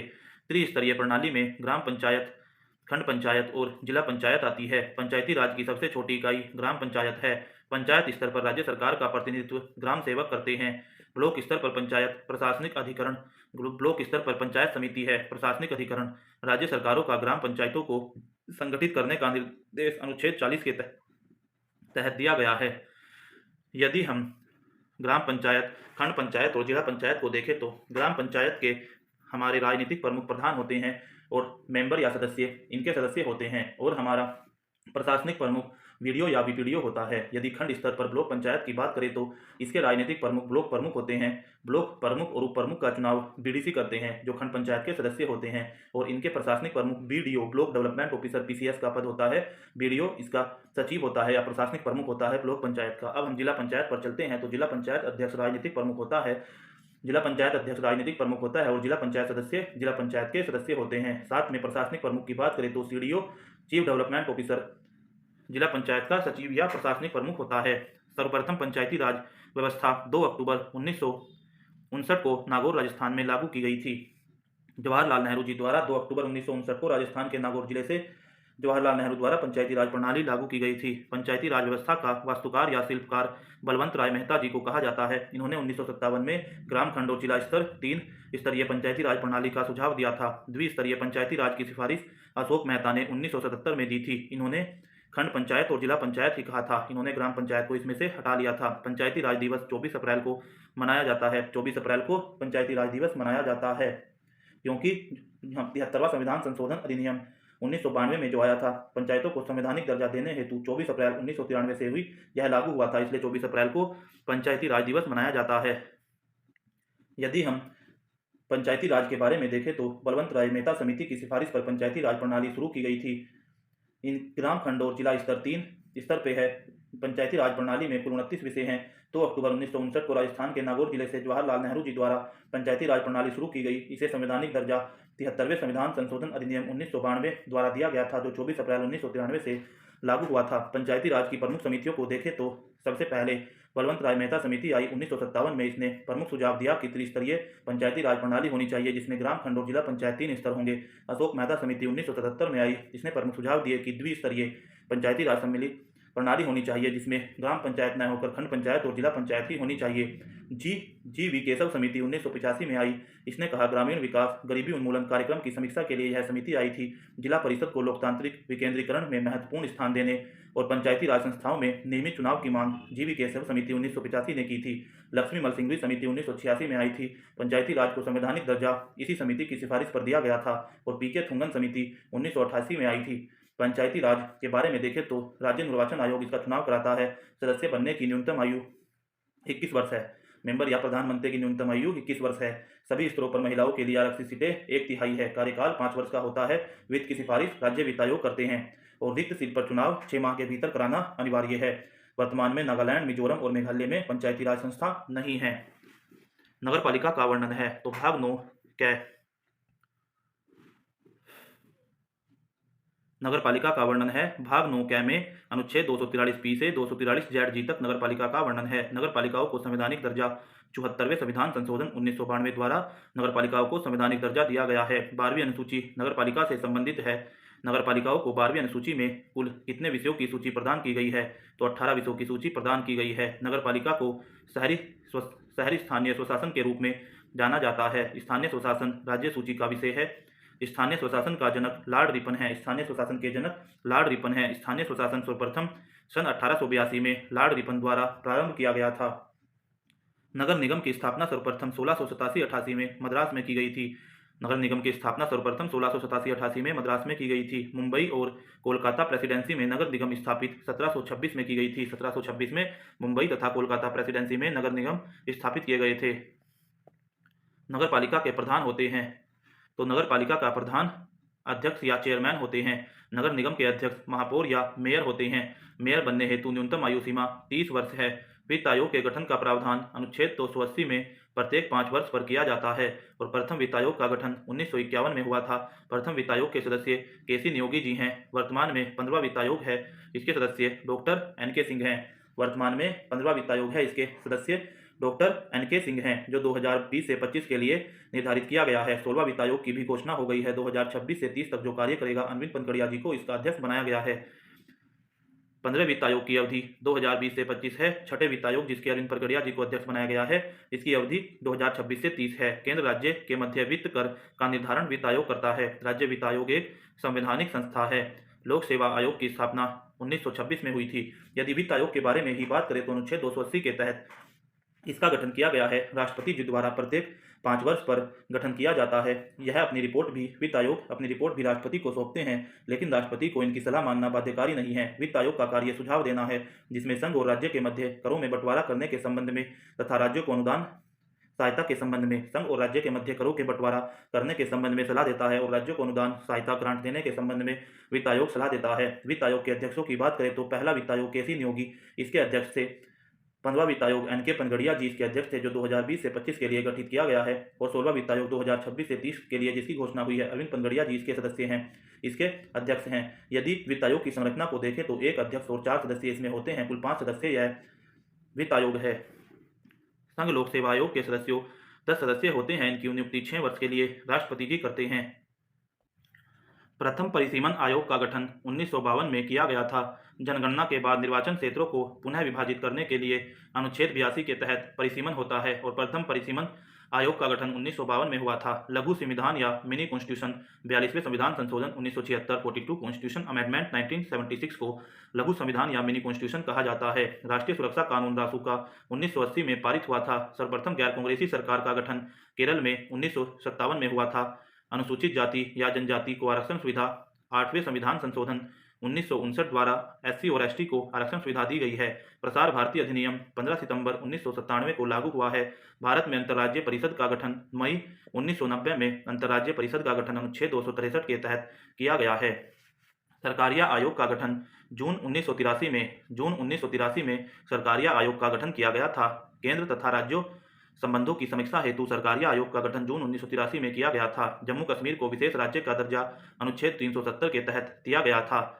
जम्मू कश्मीर का विशेष राज्य का दर्जा 11 अगस्त 2019 को जम्मू कश्मीर पुनर्गठन विधेयक 2019 को पारित करके जम्मू कश्मीर को विशेष राज्य का दर्जा 370 के तहत हटा लिया गया। अब जम्मू कश्मीर को 2 केंद्र शासित प्रदेशों में विभाजित कर दिया गया है जिसमें जम्मू और लद्दाख 2 केंद्र शासित प्रदेश हैं। जम्मू में विधानसभा का भी प्रावधान है। लोक अदालत की प्रथम बैठक 14 मार्च 1982 को जूनागढ़ गुजरात में लोक अदालत की प्रथम बैठक हुई थी। सर्वप्रथम लोक अदालत का आयोजन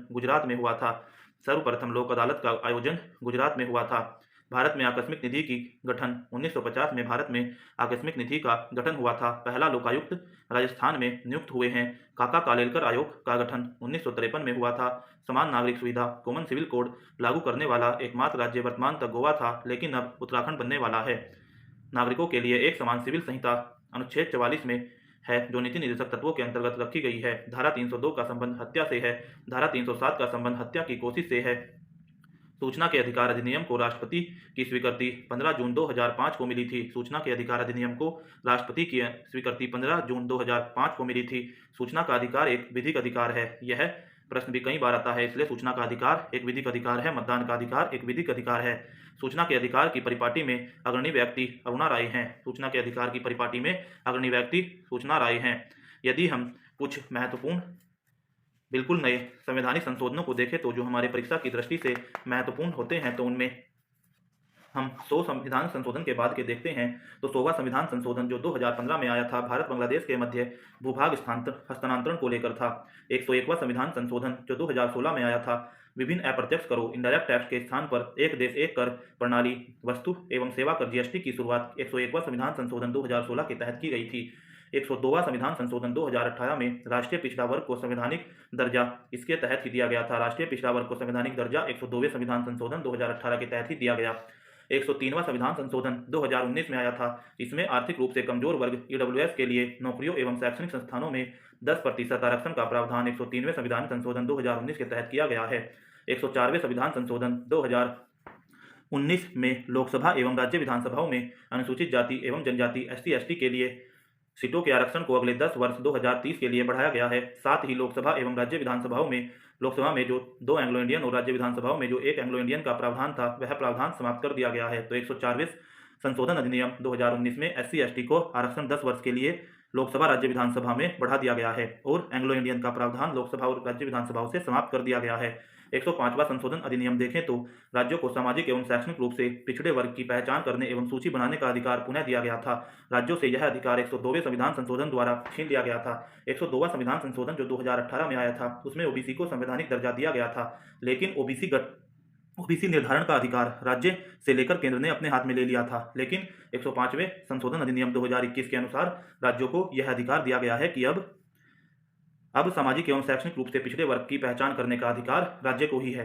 और 106वां संविधान संशोधन जो महिला आरक्षण से संबंधित है, लोकसभा और राज्य विधानसभाओं में महिलाओं को 33% आरक्षण दिया गया है। 106वां संवैधानिक संशोधन लोकसभा और राज्य विधानसभाओं में महिलाओं को 33% आरक्षण देने से संबंधित है। और 107वां संवैधानिक संशोधन कृषि उत्पाद विपणन समिति APMC और आवश्यक वस्तु अधिनियम के प्रावधानों में सुधार करता है। किसानों को अपनी फसल सीधे बेचने की अनुमति दी, जिससे बिचौलिया का भूमि का कम हो सके।